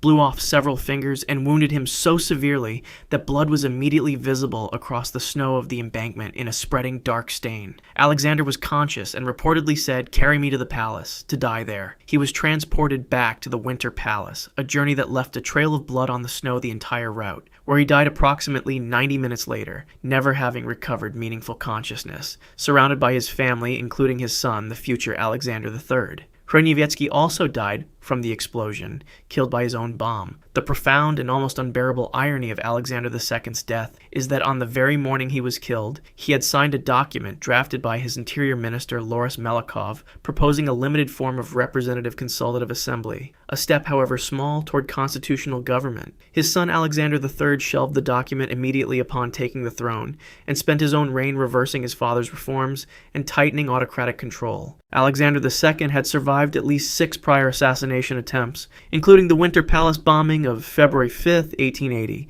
in which a bomb placed in the basement killed 11 guards, but missed the Tsar entirely because he was running late to dinner. He outlived all of those attempts and died on a canal embankment because he stopped to check on wounded men. Nicholas II. Nicholas II was the last Tsar of Russia, and his reign was a 30-year catalog of disasters. The humiliating defeat in the Russo-Japanese War of 1904 to 1905, the 1905 revolution that forced him to grant a constitution he never stopped trying to undermine, the catastrophic entry into World War I, the 2 million Russian soldiers dead by 1917, and finally the February Revolution that stripped him of his throne. He abdicated on March 15, 1917, on a train, signing away 300 years of Romanov dynasty on a railway carriage table, reportedly with an eeriness of calm that disturbed the witnesses present. He was executed, along with his entire family and 4 members of their household staff, on July 17, 1918, in the basement of the Ipatiev house in Yekaterinburg, a merchant's home in the Ural Mountains where the Bolsheviks had been holding them under house arrest. The family consisted of Nicholas, aged 50, his wife Alexandra, their 4 daughters Olga, Tatiana, Maria, and Anastasia, aged 22 down to 17, and their son Alexei, the 13-year-old Tsarevich, who suffered from severe hemophilia and had come close to death multiple times throughout his childhood. The execution itself was not a clean or organized affair. The family was woken at midnight, told they were being moved for their own safety due to unrest in the city, brought down to a small basement room, and read a death sentence aloud. Shooting began almost immediately, and almost immediately became chaotic. Nicholas was shot multiple times and died quickly. Alexander was shot through the head, but the daughters had, in the months of captivity, secretly sewn their family's jewels into the inner linings of their corsets, a precaution against theft, and the gemstones functioned inadvertently as crude armor, deflecting or absorbing bullets. Several of the daughters required multiple shots at close range, and, according to the account of the executioners, bayoneting before they died. The entire process took approximately 20 minutes in a smoke-filled room. The bodies were subsequently transported to the forest outside Yekaterinburg, doused in sulfuric acid to hinder identification, burned and buried in 2 separate unmarked graves. The primary grave, containing 9 of the 11 bodies, was discovered in 1979 by a local geologist named Alexander of Donin, but kept secret under the Soviet regime until 1991. The second grave, containing the cremated remains of Alexei and one of his sisters, identified through DNA analysis as Maria, was found in 2007. DNA testing conducted in the 1990s on the remains from the primary grave confirmed the identities of Nicholas, Alexandra, and 3 of their daughters, and also definitively resolved the legend of Anastasia. The most famous claimant, a woman named Anna Anderson who had maintained for decades that she had survived and escaped, was proven through mitochondrial DNA analysis to have no biological connection to the Romanov family. All 5 children died in the Ipatiev house basement. In 2000, the Russian Orthodox Church canonized Nicholas II, Alexandra, and their children as passion bearers, saints who met their deaths with Christian humility and forgiveness. Nicholas had spent his final captive year gardening in a small yard, reading aloud to his children in the evenings, attending church services and writing in his diary with a regularity that only stopped 3 days before his death. His last diary entry is dated July 13th, 1918. Whatever failures of judgment, governance, and leadership defined his reign, and they were significant and they cost millions of lives, his final year suggests a man who had made a kind of peace with what was coming, which makes the chaos of the basement somewhat harder to look at directly. Philip I of Castile. Philip the Handsome died at 28 years old after drinking a glass of cold water during a ball game on a hot summer day in 1506. And depending on who you asked at the time, that water was either an unlucky coincidence or the most convenient murder in European history. The official cause was typhoid fever, which was plausible enough. Typhoid was common, summers in Castile were brutal, and a young man overheated from sport drinking contaminated water was not an unusual story. But the political context made the official story feel thin almost immediately. Philip had sailed to Spain specifically to wrest control of Castile away from his father-in-law, Ferdinand of Aragon, and he had succeeded. Ferdinand had been forced to sign the Treaty of Villafafila just months before, effectively surrendering his regency. With Philip dead, Ferdinand stood to reclaim everything he had just lost, and he did exactly that almost immediately. Poison was whispered about in courts across Europe, though no evidence was ever produced, and the accusation was never formally pursued. What followed Philip's death, however, quickly overshadowed any debate about how he died. His wife, Joanna of Castile, who would become known to history as Joanna the Mad, a label historians still argue was as much politically convenient as medically accurate, reportedly refused to accept that her husband was gone. She had the coffin opened repeatedly during the funeral proceedings, and according to contemporary accounts, she kissed his decomposing feet and face during the journey to his burial site. She then traveled with his body across Spain for months, sometimes years, unwilling or unable to be separated from it, stopping the procession at convents but reportedly refusing to let nuns approach the coffin, suspicious of any women near her dead husband, even in death. The image of a queen dragging a rotting king across the Spanish plateau is one of the most haunting in European royal history, and it is entirely a consequence of one glass of water on one hot afternoon in Burgos. Philip's death destabilized Castilian succession so completely that it cleared the path for his son Charles to inherit a unified empire stretching from Spain to the Americas to Central Europe, meaning that the entire shape of the early modern world was partly determined by whether or not a 28-year-old Habsburg was poisoned at a ball game. Charles V, Holy Roman Emperor. Charles V controlled more of the known world than almost any ruler before him: Spain, the Americas, the Netherlands, Naples, the Holy Roman Empire, and more. And then he gave it all away on purpose, which was strange enough. But what he did next was stranger. He retired in 1556 to the monastery of Yuste, in the Extremadura region of Spain, divided his empire between his son Philip II and his brother Ferdinand I, and spent his final 2 years engaged in a deepening obsession with death that went well beyond ordinary religious devotion. By most contemporary accounts, Charles staged a full dress rehearsal of his own funeral while still alive, lying in a coffin, candles burning around him, courtiers and monks assembled in mourning posture, the full ceremony performed as though he had already died. Historians debate the sourcing of this story, and whether it occurred exactly as described, but the broad account appears in enough period sources to suggest something along those lines genuinely happened. The man who had once commanded armies across 2 continents lay in a wooden box in a Spanish monastery and listened to his own funeral rites. His health had been catastrophic for years. Severe gout had twisted and crippled his hands and knees, making it difficult to walk or even hold objects. Yet he reportedly continued eating in quantities that horrified his physicians. Eels, smoked meats, sardines, pastries, enormous meals that the doctors blamed for inflaming his condition. When asked to moderate his diet, Charles reportedly replied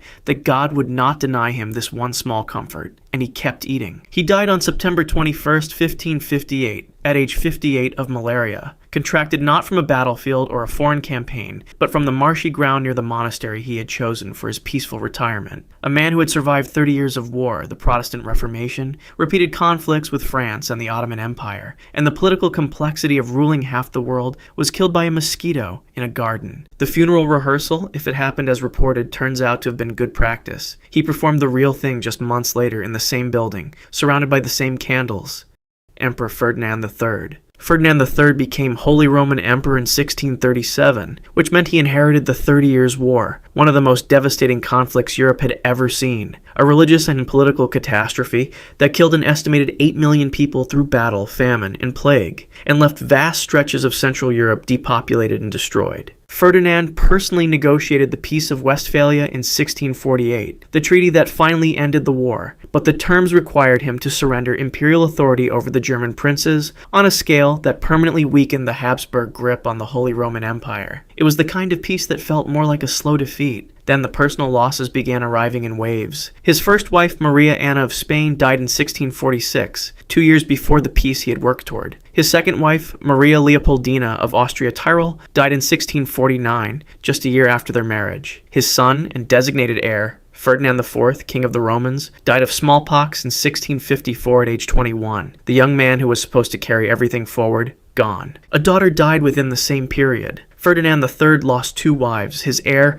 and a daughter within roughly a decade of signing a treaty that had already cost him his political legacy. Contemporaries described him in his final years as visibly diminished, aged beyond his years, quieter, withdrawn. The official cause of death, recorded in 1657, was a vague wasting sickness, which in 17th century medical language could mean almost anything, but those around him were explicit in their belief that grief and exhaustion had done the real work. The concept of dying of sorrow was taken seriously as a medical reality in this period, not merely as a poetic description, and Ferdinand's physicians and contemporaries applied it to him without apparent irony. He died on April 2nd, 1657, at 48 years old. What makes his story particularly affecting is that he was not merely a political figure. Ferdinand was a genuine composer and musician, one of the more culturally sophisticated Habsburgs, a man who wrote sacred music and took genuine pleasure in the arts. The image of that man being worn down to nothing by war, diplomatic failure, and an unrelenting sequence of funerals is not an abstraction. It is just what happened to him. Emperor Maximilian I of Mexico. Maximilian of Austria was the younger brother of Emperor Franz Joseph I, an archduke with a genuine romantic streak, and a somewhat idealistic view of what a European ruler could accomplish in the New World, and Napoleon III of France exploited both of those qualities to catastrophic effect. Napoleon had installed French troops in Mexico, and was looking for a European figurehead to legitimize the occupation. Mexican conservatives who had lost a civil war wanted foreign backing to reclaim power, and Maximilian was persuaded, partly through selective presentation of petitions, partly through his own ambition, that the Mexican people were eager for an Austrian emperor. They were not. He arrived in 1864 to find a country where Benito Juárez's Republican forces controlled most of the territory and had no intention of recognizing him as anything. The French troops were the only functional basis of his authority, and when Napoleon III, facing pressure from the United States, invoking the Monroe Doctrine and mounting costs at home, withdrew those troops in 1867, Maximilian's empire dissolved almost immediately. He was advised repeatedly to abdicate and leave. He refused, reportedly on the grounds that it would be dishonorable to abandon those who had supported him, and that decision cost him everything. Republican forces captured him in May 1867 near Querétaro. He was court-martialed and sentenced to death. Juárez refused all international appeals for clemency, and they came from significant people, including Victor Hugo and Giuseppe Garibaldi, because he understood that executing a Habsburg archduke would announce permanently and unmistakably that Mexico's sovereignty was not negotiable. On the morning of June 19, 1867, Maximilian stood on the Hill of Bells, Cerro de las Campanas, outside Querétaro. According to widely reported accounts, he distributed gold coins to each soldier in the firing squad and asked them not to shoot him in the face so that his mother could have an open casket funeral. He was 34 years old, a Habsburg archduke, executed in a Mexican field at dawn by a firing squad he had tipped. His body was eventually returned to Vienna and interred in the imperial crypt, where it rests among the emperors he never quite became. Empress Elisabeth. Elizabeth of Austria, Sisi, as she was known, was one of the most famous women in the world in 1898, and she was in Geneva under a pseudonym specifically because she was trying not to be noticed, which makes what happened to her one of history's more brutal ironies. She was 60 years old, had spent decades fleeing the rigid ceremonial life of the Viennese court, and was traveling almost constantly, appearing in Geneva as the Countess of Hohenems. Luigi Lucchini was a 25-year-old Italian anarchist who had originally come to Geneva intending to assassinate the Duke of Orleans, a Bourbon pretender. When the Duke changed his plans and left the city, Lucchini did not leave with him. He looked for another target. He read in a local Geneva newspaper that the Empress of Austria was in the city, staying at the Hotel Beau Rivage despite her pseudonym, and he redirected his intentions accordingly. On the afternoon of September 10, 1898, Elizabeth and her lady-in-waiting were walking along the lakeside promenade toward the steamboat Genève when Lucchini approached and drove a sharpened needle file into her chest. The weapon was so thin, a tapered metal file sharpened to a point that it left almost no visible wound. Elizabeth stumbled, was helped to her feet, and walked back toward the boat. She asked what the man had wanted. She boarded the gangplank. She collapsed. The needle file had punctured her heart, causing hemopericardium, blood filling the sac around the heart,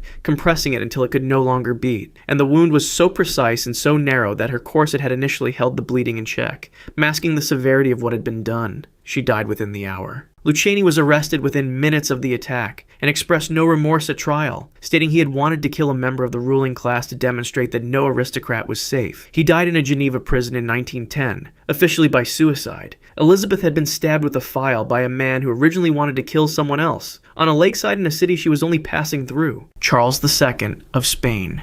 Charles II of Spain is the endpoint of something, the final destination of a dynasty's 2-century experiment in marrying itself, and the experiment's results were written so completely on his body that contemporaries who saw him described a man who seemed barely held together. His inbreeding coefficient has been calculated by researchers at approximately 0.254, a figure derived from a 2009 study published in PLOS One by Alvarez and colleagues, higher than the coefficient that would result from a brother-sister union, the product of so many generations of cousin marriages, uncle-niece marriages, and deliberate endogamy that his family tree had collapsed almost entirely in on itself. He had fewer distinct ancestors than a normal person would have great-great-grandparents. The physical consequences were not subtle. The Habsburg jaw, which we will discuss in more detail shortly, was in Charles's case so extreme that his lower jaw protruded so far beyond his upper that he reportedly could not bring his teeth together to chew properly, causing him to swallow food largely unchewed, which contributed to chronic digestive problems. He also suffered from epilepsy, was described as mentally impaired by contemporaries, struggled to walk steadily, and had a large head that sat on a weak neck. He was frequently ill throughout his childhood, so frequently that he was widely not expected to reach adulthood. He reached adulthood. He reigned for 35 years. He died at 38.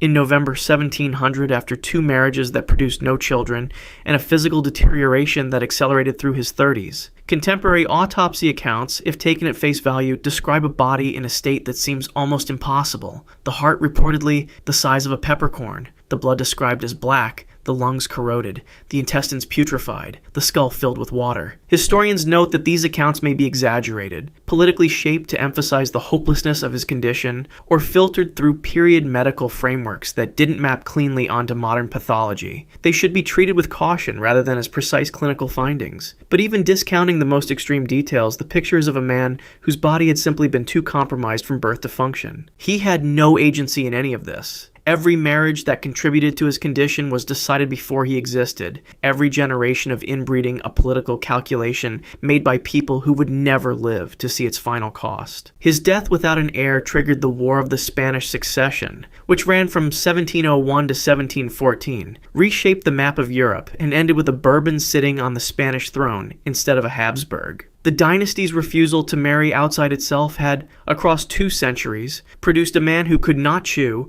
could not reproduce, and could not survive past 38, and then produced a continent-wide war over who would replace him, Archduke Rudolph. Crown Prince Rudolph of Austria was found dead at his hunting lodge in Marling, in the Vienna woods on the morning of January 30th, 1889. He was 30 years old.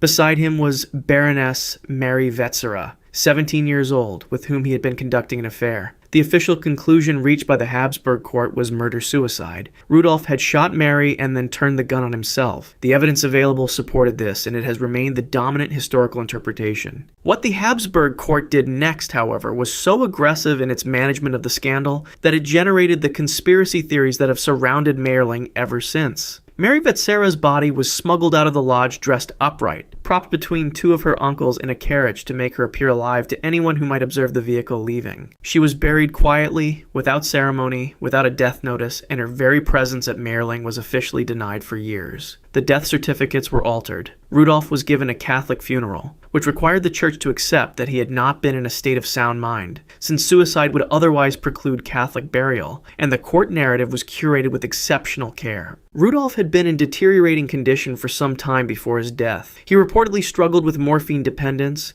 had contracted gonorrhea, suffered from what contemporaries described as severe depression, and had written letters to multiple people in the period before his death that expressed or strongly implied suicidal intent, including a letter to his wife, Crown Princess Stephanie, asking her forgiveness. The picture that emerges is of a man in genuine psychological crisis, not merely a political assassination target, though that theory, along with suggestions of a duel gone wrong or a staged death, has never fully disappeared, partly because the Habsburg suppression of information was so thorough that the absence of evidence became its own kind of evidence for those inclined to suspect a cover-up. Mary Vetsera's remains were exhumed in 1992, and the findings were broadly consistent with the murder-suicide account. Emperor Franz Joseph, who had a relationship with his son that was formal to the point of coldness, was by most accounts genuinely devastated. He had lost his only male heir, and this was 9 years before he would lose his wife Elisabeth to an assassin's file on a Geneva lakeside. The hunting lodge at Mayerling no longer exists as a hunting lodge. Franz Joseph had it converted into a Carmelite convent, where nuns have prayed for the souls of Rudolph and Mary ever since. Archduke Franz Ferdinand. The assassination of Archduke Franz Ferdinand on June 28, 1914 in Sarajevo is the most consequential death in this entire list, and possibly in modern history, which makes the sheer accidental quality of how it actually unfolded almost impossible to sit with comfortably.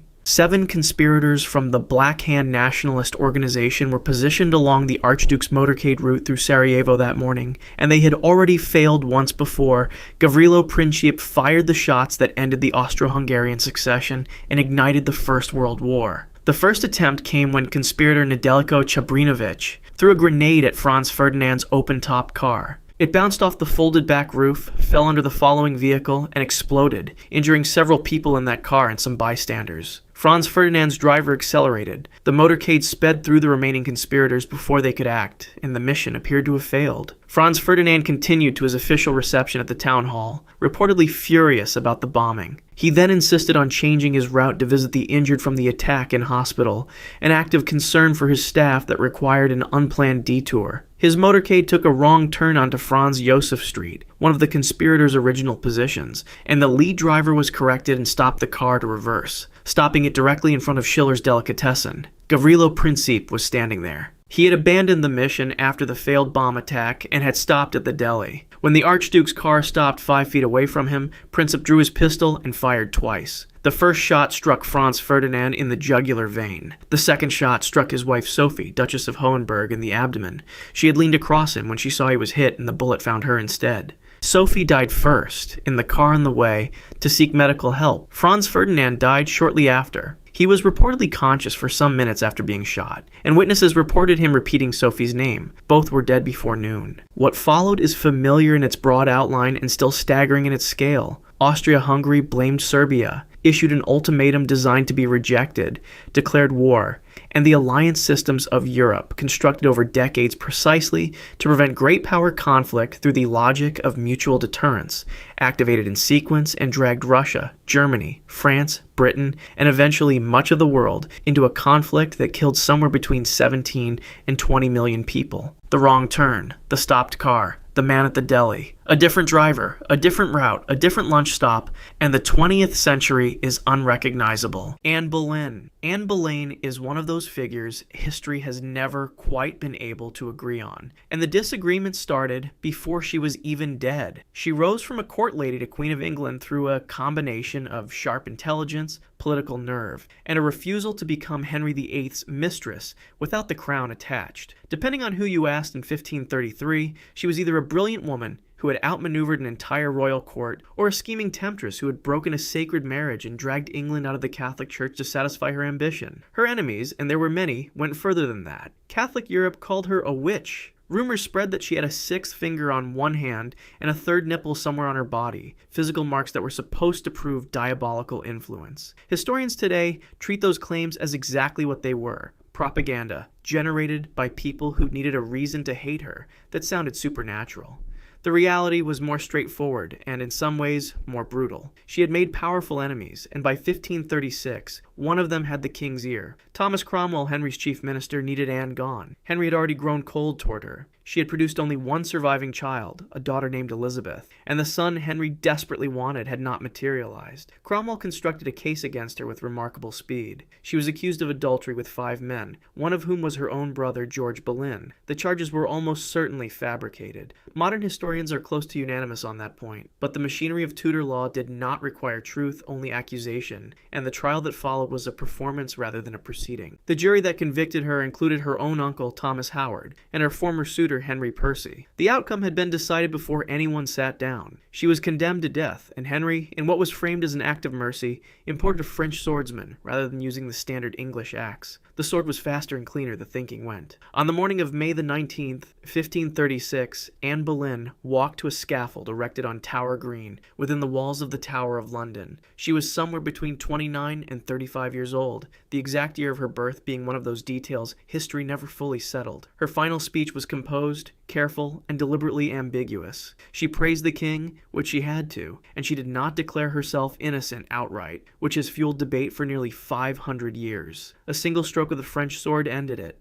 Her body was bundled into an arrow chest, because no one had thought to prepare a coffin, and she was buried in the chapel of St. Peter at Vincula inside the tower, without ceremony. The daughter she left behind would eventually become Elizabeth I and rule England for 45 years. History has a sense of irony sometimes. Katherine Howard. Katherine Howard was in all likelihood a teenager when she became Queen of England, and she was almost certainly a teenager when she was executed for allegedly betraying her husband, who was by that point a sick, obese, 50-year-old man who had already killed one wife and discarded several others. Her exact age at death is one of the most genuinely unresolved questions in Tudor history. Estimates range from as young as 16 to as old as 21, and no one has been able to settle it definitively because her birth was never properly recorded. What is known is that her childhood was not a protected one. She grew up in the large, chaotic household of her step-grandmother, the Duchess of Norfolk, where supervision was minimal and the older residents of the household took advantage. A music teacher named Henry Mannix began a manipulative relationship with her when she was around 12 or 13. A young man named Francis Derham followed, and their relationship was more serious, possibly enough to constitute a pre-contract, which in Tudor law functioned something like an unofficial marriage. When Catherine later became queen, these relationships became ammunition. She attracted the attention of Thomas Culpeper, a young gentleman of the king's privy chamber, and the two exchanged communication that went well beyond what was appropriate for a married queen. At least one letter in Catherine's hand survives, addressed to Culpeper in terms of unmistakable affection. Whether the relationship was ever physically consummated is debated, but the letter alone was enough. When the affair came to light in November 1541, Henry reportedly wept in front of his council when told of it, which tells you something about the gap between his public performance and his private character. Culpeper and Derham were arrested and executed before Catherine. Culpeper was beheaded, which was considered the merciful option. Derham was hanged, drawn, and quartered. Catherine herself was not given a full trial. Instead, she was attainted by Act of Parliament, meaning the legislature simply declared her guilty, partly because she was too distressed to stand trial in any coherent way. There is an account, disputed but persistent, that the night before her execution she asked for the block to be brought to her cell so she could practice placing her head correctly. Whether that happened or not, the image it creates is almost unbearable. A girl, probably 16 or 17 years old, rehearsing her own death in a cold tower room. On February the 13th, 1542, she was beheaded on Tower Green with an axe, the same instrument used on common criminals rather than the sword granted to Anne Boleyn. She was buried in the same chapel a few feet from the woman whose fate she had apparently been warned about and had not or could not avoid. Lady Jane Grey. Lady Jane Grey was Queen of England for 9 days. 9 days in July of 1553, and then it was over, and she spent the remaining months of her life waiting in the Tower for a death she had not sought and arguably had not deserved. Whether Jane herself wanted to be queen is one of the more poignant questions of the Tudor period. Contemporary accounts, some of them admittedly written later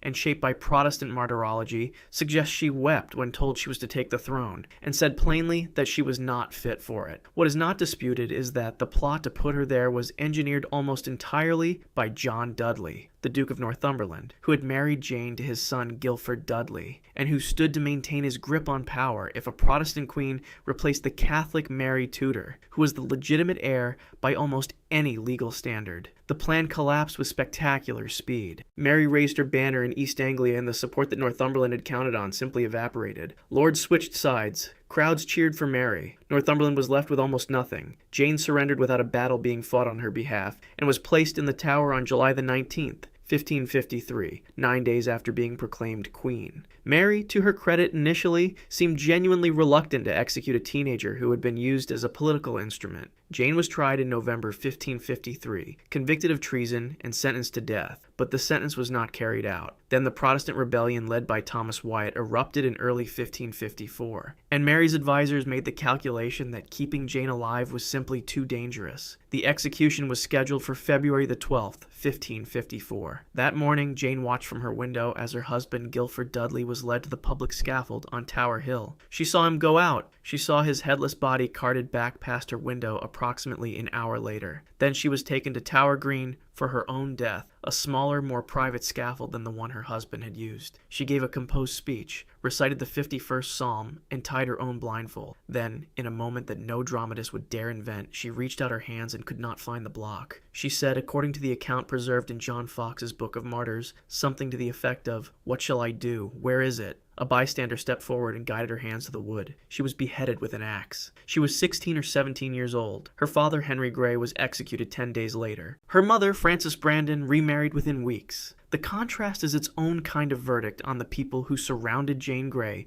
throughout her short life. Mary I. Mary I is the queen history gave a nickname to, and the nickname tells you how the story was going to be told. Bloody Mary. It was not a name used widely during her lifetime.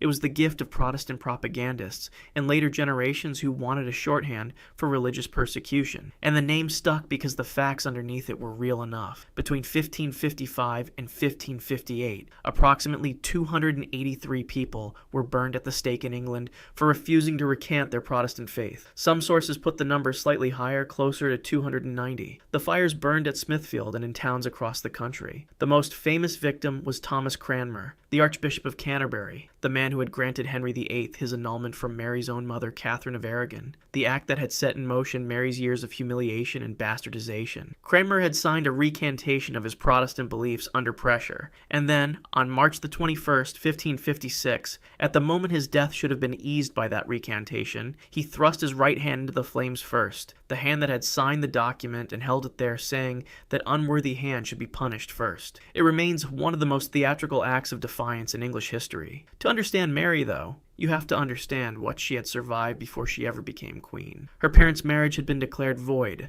stripping her of her legitimacy. She had been forced to serve in the household of her infant half-sister. She had been pressured repeatedly to renounce Catholicism. She had watched her mother die in exile and humiliation. When she finally came to the throne in 1553, she came as a woman who had been told for decades that her faith was the enemy of the state, and she responded by making the state serve her faith. Her marriage to Philip II of Spain was deeply unpopular, seen by many English people as handing the country to a foreign power. Philip spent limited time in England, and the marriage produced no children, despite what appeared to be 2 pregnancies. Medical historians have speculated that those phantom pregnancies were caused by uterine cancer or possibly endometriosis, though certainty is impossible across the distance of centuries. By 1558, she was clearly dying. Philip had returned to Spain. In January of that year, Calais fell to France, ending more than 200 years of English presence there. Mary reportedly said it would be found engraved on her heart. On November the 17th, 1558, she died, probably of uterine cancer, possibly complicated by influenza. She was 42 years old. Her Protestant half-sister Elizabeth was proclaimed queen the same day. Within months, everything Mary had built was dismantled. The papal authority restored by Mary was severed again. The Protestant church returned, and the fires at Smithfield went out. The woman who had wanted to bring England permanently back to Rome died having changed nothing that lasted. Isabella of France. Isabella of France is one of the few queens in English history who successfully overthrew the king she was married to, and she did it with enough cold calculation that her enemies reached for animal metaphors to describe her, the she-wolf of France. It was not a compliment. She had been sent to England as a girl of approximately 12 years old, around 1308. to marry Edward II, and from the beginning the marriage was a disaster of a particular kind. Edward was dominated by favorites, first Piers Gaveston and later Hugh Despenser the Younger, relationships that almost certainly went beyond ordinary patronage. Whether they were sexual is something historians debate without resolution, but the political reality was clear. Isabella was consistently sidelined, humiliated, and eventually stripped of her lands and separated from her children. In 1325, she was sent to France on a diplomatic mission to negotiate with her brother, the French king, over English territories. She went, and she did not come back. She began an open relationship with Roger Mortimer, an exiled English baron, and spent months building an invasion force at the French and Hainault courts. When she landed in England in September of 1326, with a relatively small army, the country's support for Edward collapsed almost immediately.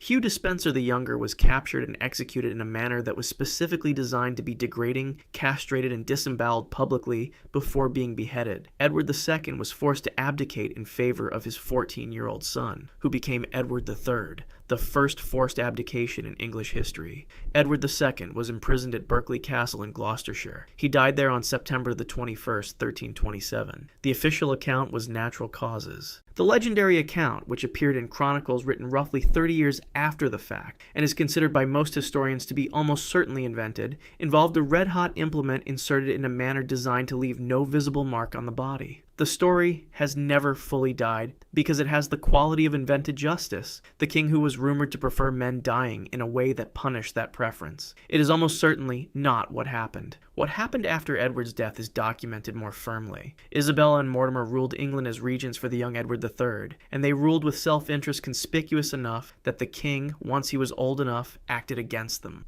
In October of 1330, the 19-year-old Edward III led a small group of men through a secret passage into Nottingham Castle, where Mortimer was staying, and seized him. Mortimer was executed on November the 29th, 1330. Isabella was spared because she was the king's mother, but she was stripped of political power and much of her wealth and sent into comfortable retirement. She lived for another 28 years, dying on August the 22nd, 1358, aged somewhere in her early to middle 60s, the exact birth year being uncertain. The cause of death is not definitively recorded, likely illness or simply age. She was buried, according to her own request, in her wedding cloak and with the embalmed heart of Edward II placed on her chest. Whether that was an act of late love, of guilt, of political symbolism, or all three simultaneously, is a question no one living can answer. Margaret of Anjou. Margaret of Anjou did not die on a scaffold or burn at a stake or lose her head in the Tower. She died in France in 1482, in poverty, on a small pension from a king who had paid to get rid of her, having outlived her husband, her son, her cause, and almost every person who had ever mattered to her. In some ways, that is a worse ending than anything a headsman could have arranged. She had been brought to England from France in 1445 as a 15-year-old bride for Henry VI,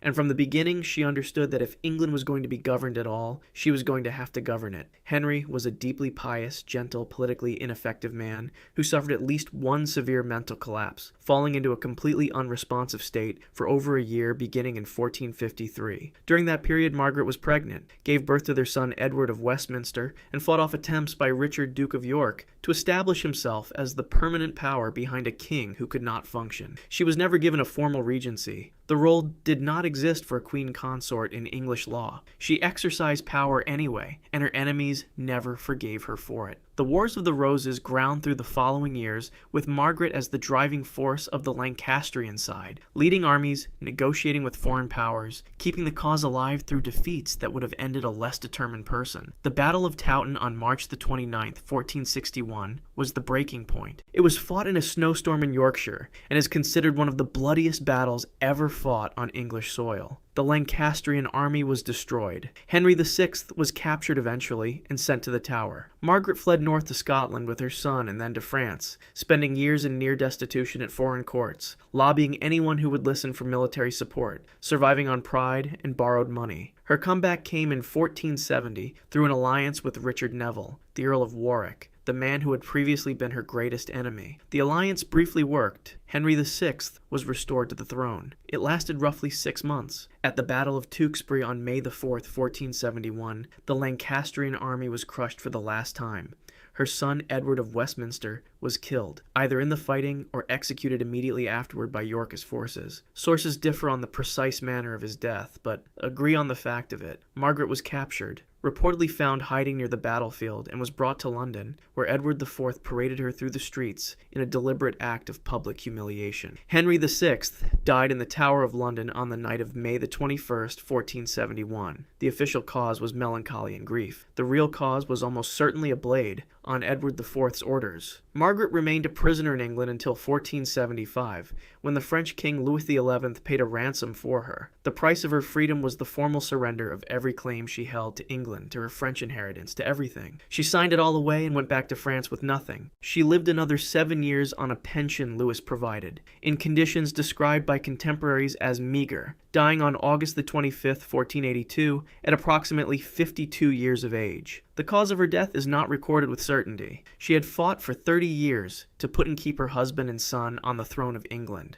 Both were dead. The dynasty was extinct. She had lost so completely that her name became a byword for female aggression and overreach. The she-wolf, the tigress, the unnatural woman who had dared to lead armies. The unfairness of that verdict is its own kind of final cruelty. Ethelred the Unready. Before we get into the blood and the burning, it's worth pausing on the name, because the nickname almost flatters him. Unready sounds like a man who was simply caught off guard, a king who needed more time to prepare. But the Old English epithet unread actually means ill-counseled, poorly advised, a ruler whose every decision seemed to make things worse, and that is a far more damning picture. Ethelred didn't just have bad luck, he had a gift for catastrophic judgment that followed him from the very beginning of his reign, which began in 978 when his half-brother King Edward was stabbed to death at Corfe Castle, held in place by attendants while a blade went in. Edward was later canonized as Edward the Martyr. Suspicion for the killing fell on Ethelred's mother and her household, and some chroniclers implicated Ethelred himself, despite his youth at the time. Whether he ordered it, knew about it, or simply benefited from it, the stain never washed off. He spent his entire reign as a king whom significant portions of the nobility believed had come to the throne over his brother's murdered body, and that foundational distrust hollowed out his authority in ways no amount of competent governance could have repaired. His response to decades of intensifying Viking raids was to pay them to stop, handing over enormous sums of silver called Danegeld in the hope that Scandinavian armies would take the money and leave. They took the money. They did not leave. They came back the following year with larger fleets, knowing England would pay again. But none of this prepared you for the St. Brice's Day massacre of November the 13th, 1002. Convinced, or at least claiming to be convinced, that Danish settlers living in England were conspiring to assassinate him, he issued orders for the killing of all Danes on English soil. What followed was not a military operation. It was a pogrom. Villages burned, families slaughtered, men, women, and children killed by their neighbors under royal command. Among the dead was Gunhilda, the sister of Svein Forkbeard, King of Denmark. Sweyn's response was not diplomatic. He launched a campaign of retaliatory devastation across England that Ethelred was entirely unable to contain, and in 1013 he was driven off the throne entirely, fleeing to Normandy while Sweyn took England. The massacre had not neutralized a threat. It had created an unstoppable one. Ethelred was restored after Sweyn's sudden death in 1014, but died 2 years later with his kingdom still in chaos, having spent his entire reign making England poorer, weaker, and more dangerous than he found it. Ill-counseled barely covers it. William the Conqueror. William is one of those historical figures who gets taught to school children as the man who built England, the Domesday Book, the Tower of London, the Norman architecture that still stands across the country. And that is all true, and none of it is the whole story. The winter of 1069 to 1070 is where the whole story lives. By that point, William had held the English crown for 3 years, but the north of England kept rebelling. Yorkshire and the surrounding regions rose repeatedly, allied themselves with Danish forces, and refused to accept Norman rule. William's solution was not to win a battle or negotiate a settlement. It was to make the land itself impossible to inhabit. He sent his forces across a vast stretch of northern England with orders to burn every village, slaughter every animal, destroy every store of grain, and smash every piece of farming equipment they found. Not to defeat an army, to ensure that no army could ever be fed there again. The campaign lasted through the winter across hundreds of miles of countryside, and its efficiency was such that the Domesday Book, compiled 16 years later, still recorded enormous numbers of northern settlements, with a single Latin word, waste. Just waste. nothing left worth recording. Orderic Vitalis, a near-contemporary chronicler who was broadly sympathetic to Norman rule, was so disturbed by what he was describing that he wrote, "He cut down many in his vengeance, destroyed the lairs of others, harried the land, and burned homes to ashes. Nowhere else had William shown such cruelty." That is a Norman monk, writing about a Norman king, in a Norman-dominated literary culture, finding the words to say that this particular act was beyond what he could defend. An early 12th century chronicle estimated that 100,000 men, women, and children died of the resulting famine, a figure historians consider plausible given the scale of agricultural destruction recorded in the Domesday evidence, even if the precise number cannot be confirmed. William reportedly expressed some form of remorse on his deathbed, which either indicates genuine guilt late in life or a dying man urgently performing the kind of contrition he hadn't bothered with while it might have mattered. 8 centuries later, neither can anyone else defend the harrying. King John, Roger of Wendover, a 13th century chronicler, called John a very bad man, brimful of evil qualities.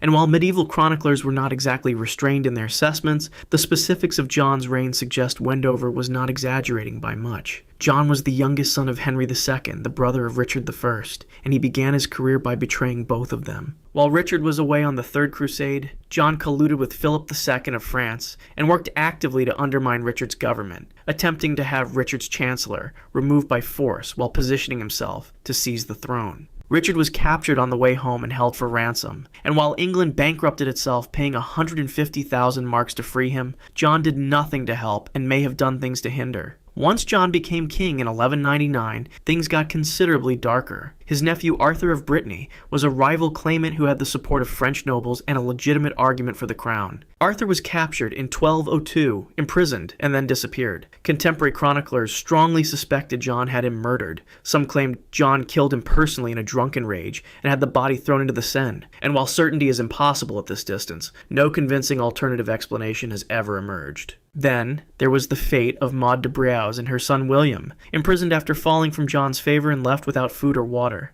Maud de Briouse reportedly died trying to eat her son's cheeks. This was not a distant atrocity, it was a message, delivered in a dungeon to every baron in England about what happened to families that displeased him. Multiple contemporary sources record that nobles took up arms against John after he forced himself on their wives and daughters, a pattern consistent enough across sources that historians take it seriously as documented conduct. The Barons' Rebellion produced Magna Carta in June 1215, in which the principle that even a king is subject to the law was set down in writing for the first time in England. John signed it and immediately sought papal backing to annul it, triggering the First Barons' War. He died in 1216, with his kingdom in open civil war and French forces on English soil. The cruelest irony is that a man brimful of evil qualities produced, through the sheer relentlessness of his tyranny, a document that has shaped constitutional law for 800 years. Richard II. Richard II is one of English history's most genuinely unsettling trajectories, a ruler who started with extraordinary promise and curdled into something far colder over time, which is somehow more disturbing than simple villainy from the start. At 14 years old, in 1381, he rode out personally to face the rebel army of the Peasants' Revolt after the Lord Mayor of London had killed their leader, Wat Tyler, diffusing a crisis that had brought London to the edge of collapse through courage and fast talking that genuinely impressed contemporaries. Whatever he was at 14, what he became is harder to admire. In his later years, Richard developed a consuming obsession with royal prerogative, the idea that the king's will was not subject to constraint by parliament,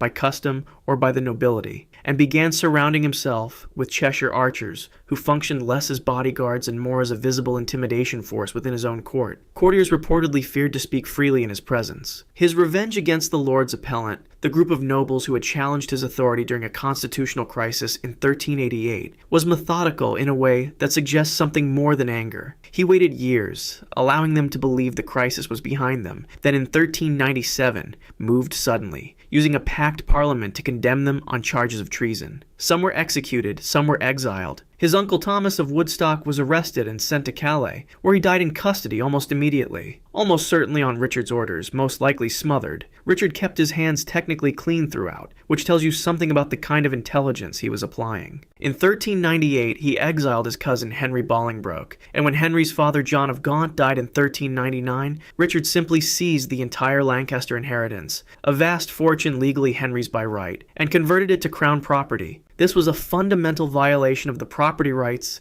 the entire feudal system rested on, and it unified the nobility against him with a speed that suggests they understood exactly what it meant for all of them. Henry invaded, the nobility defected en masse, and Richard was deposed in September 1399. He was imprisoned in Pontefract Castle and died in early 1400. Most historians believe he was starved to death, which would mean the method used on the de Braose family under John had found its way back to the top. Henry VIII. The numbers are the argument, and the numbers are staggering. Holinshed's chronicles estimate that Henry VIII was responsible for approximately 72,000 executions over the course of his reign, a figure historians treat with caution, but which, even if halved, would represent an almost incomprehensible body count for a single reign. Among those personally authorized for execution, 2 of his 6 wives, Anne Boleyn and Katherine Howard, his chief minister Thomas Cromwell, who had loyally served him for a decade, his former Lord Chancellor Thomas More, who had been his friend, a duke, a marquis, 3 earls, 3 abbots, and hundreds of monks and clergy, during the dissolution of the monasteries between 1536 and 1541. The dissolution deserves more attention than it usually receives, because it was not only theft, just seizing the lands and assets of hundreds of religious houses, it was also the destruction of the primary social safety net for the poor across vast regions of England. Monasteries fed the hungry, housed travelers, educated children, and cared for the sick. When they were stripped and closed, the communities that had depended on them were left with nothing. Henry also forced a change to English law making poisoning punishable by being boiled alive, a punishment reportedly applied at least once during his reign, in a process that could last over an hour. When the North rose in the Pilgrimage of Grace in 1536, involving tens of thousands of people, Henry negotiated with the leaders, made promises, waited for the uprising to disperse, and then executed over 200 people, including the men who had trusted his word. Mary I later earned the nickname Bloody Mary for burning approximately 280 Protestants, a genuine atrocity, but Henry executed that many in considerably less than the 5 years of Mary's entire reign, and he did it to wives and friends and loyal servants as readily as to enemies. What makes Henry distinctively terrible is not just the scale, but the intimacy. These were people who had sat at his table, and he sent them to their deaths with the same appetite he brought to everything else. Mary I. Around 280 Protestants were burned at the stake during Mary's 5-year reign between 1553 and 1558, and those 280 deaths are the entire foundation of one of English history's most durable reputations for evil. The burnings were public, deliberate, and escalating, targeting not just theologians and senior clergy, but ordinary parish worshippers whose only offense was refusing to recant Protestant beliefs. The most prominent victim was Thomas Cranmer, Archbishop of Canterbury, and the principal architect of the Church of England, burned at Oxford on March the 21st, 1556, after a process in which he recanted under pressure, and was then told he would be burned anyway, at which point he withdrew his recantation and held the hand that had signed it directly into the flames, a death that became a propaganda victory for Protestantism that echoed for generations. Historians have increasingly noted that Mary's persecution measured against the scale of religious violence elsewhere in 16th century Europe. The French Wars of Religion, the Spanish Inquisition, the St. Bartholomew's Day massacre in which thousands were killed in days, was not exceptional in its numbers. What made it exceptional was the English context and what happened to her reputation after her death. The Bloody Mary legend was substantially constructed by Protestant propagandists, most powerfully by John Fox's Acts and Monuments of 1563, placed in every English church by order and read by generations of English Protestants who absorbed its framing as historical fact. The final irony is that her strategy was not just morally catastrophic, but strategically pointless. Protestant martyrs became heroes. Protestant commitment in England hardened. And when Mary died in November 1558, her Protestant half-sister Elizabeth took the throne,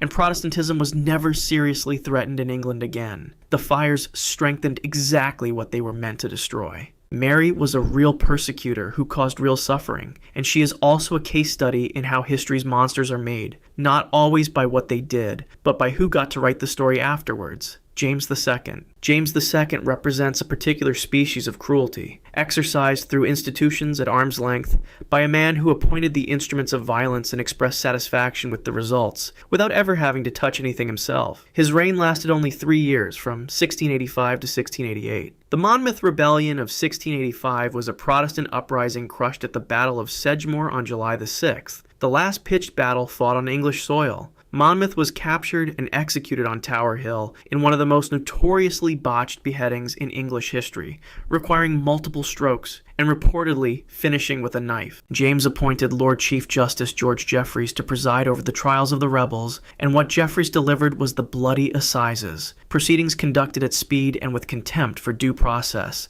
that resulted in approximately 320 executions and the transportation of around 800 more to slavery in the Caribbean. The executed were hanged, drawn, and quartered, and their body parts were distributed across the towns and villages of the West Country as a warning, heads on spikes and limbs on gates and market squares throughout Somerset and Dorset. James was kept informed throughout and expressed approval. Beyond the assizes, James pursued a program of Catholicization that alarmed not just Protestant dissenters but the Anglican establishment, issuing declarations of indulgence, suspending penal laws without parliamentary approval, packing the judiciary with Catholics, and building a standing army that answered to the crown. The governing class invited William of Orange to invade, which he did in November 1688. James fled to France without fighting. The Bill of Rights passed in 1689 directly constrained the royal powers James had abused, meaning that, like John and Henry VIII before him, a deeply destructive king had inadvertently generated a constitutional document that outlasted and outweighed him. The bloody assizes are his legacy. The severed heads on the Somerset gateposts are what remains. George IV. No mass executions, no dungeons, no religious persecution. And yet, for sheer concentrated moral squalor at the very top of the British state, George IV operates in a category largely his own.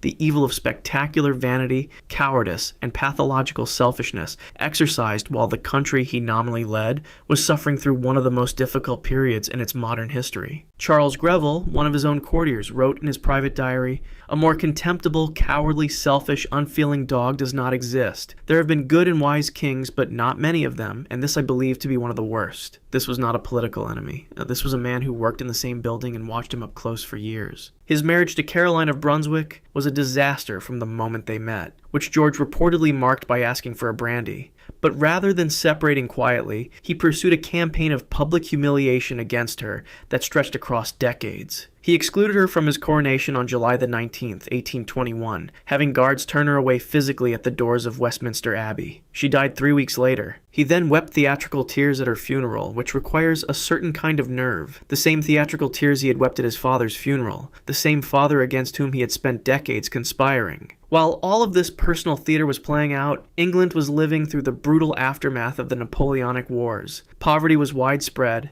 the Corn Laws kept bread prices artificially high, and political reformers were being prosecuted for demanding basic representation. The Peterloo Massacre of August 1819, in which cavalry charged a peaceful reform rally in Manchester and killed 15 people while injuring hundreds more, occurred during his regency. His government congratulated the soldiers responsible. George's response was the Six Acts to further suppress dissent. Meanwhile, the renovation of Buckingham Palace, the construction of the Brighton Pavilion, an exotic pleasure palace of domes and minarets built at public expense while the public queued for bread, and his personal debts and wardrobe became a running national scandal, his ministers could barely manage. He represents something the earlier monarchs on this list didn't quite have the luxury of being. A man who had enough insulation from consequence to make his reign an extended exercise in self-indulgence, and who chose to spend every day of it accordingly. If you want to see more, click the video on screen now.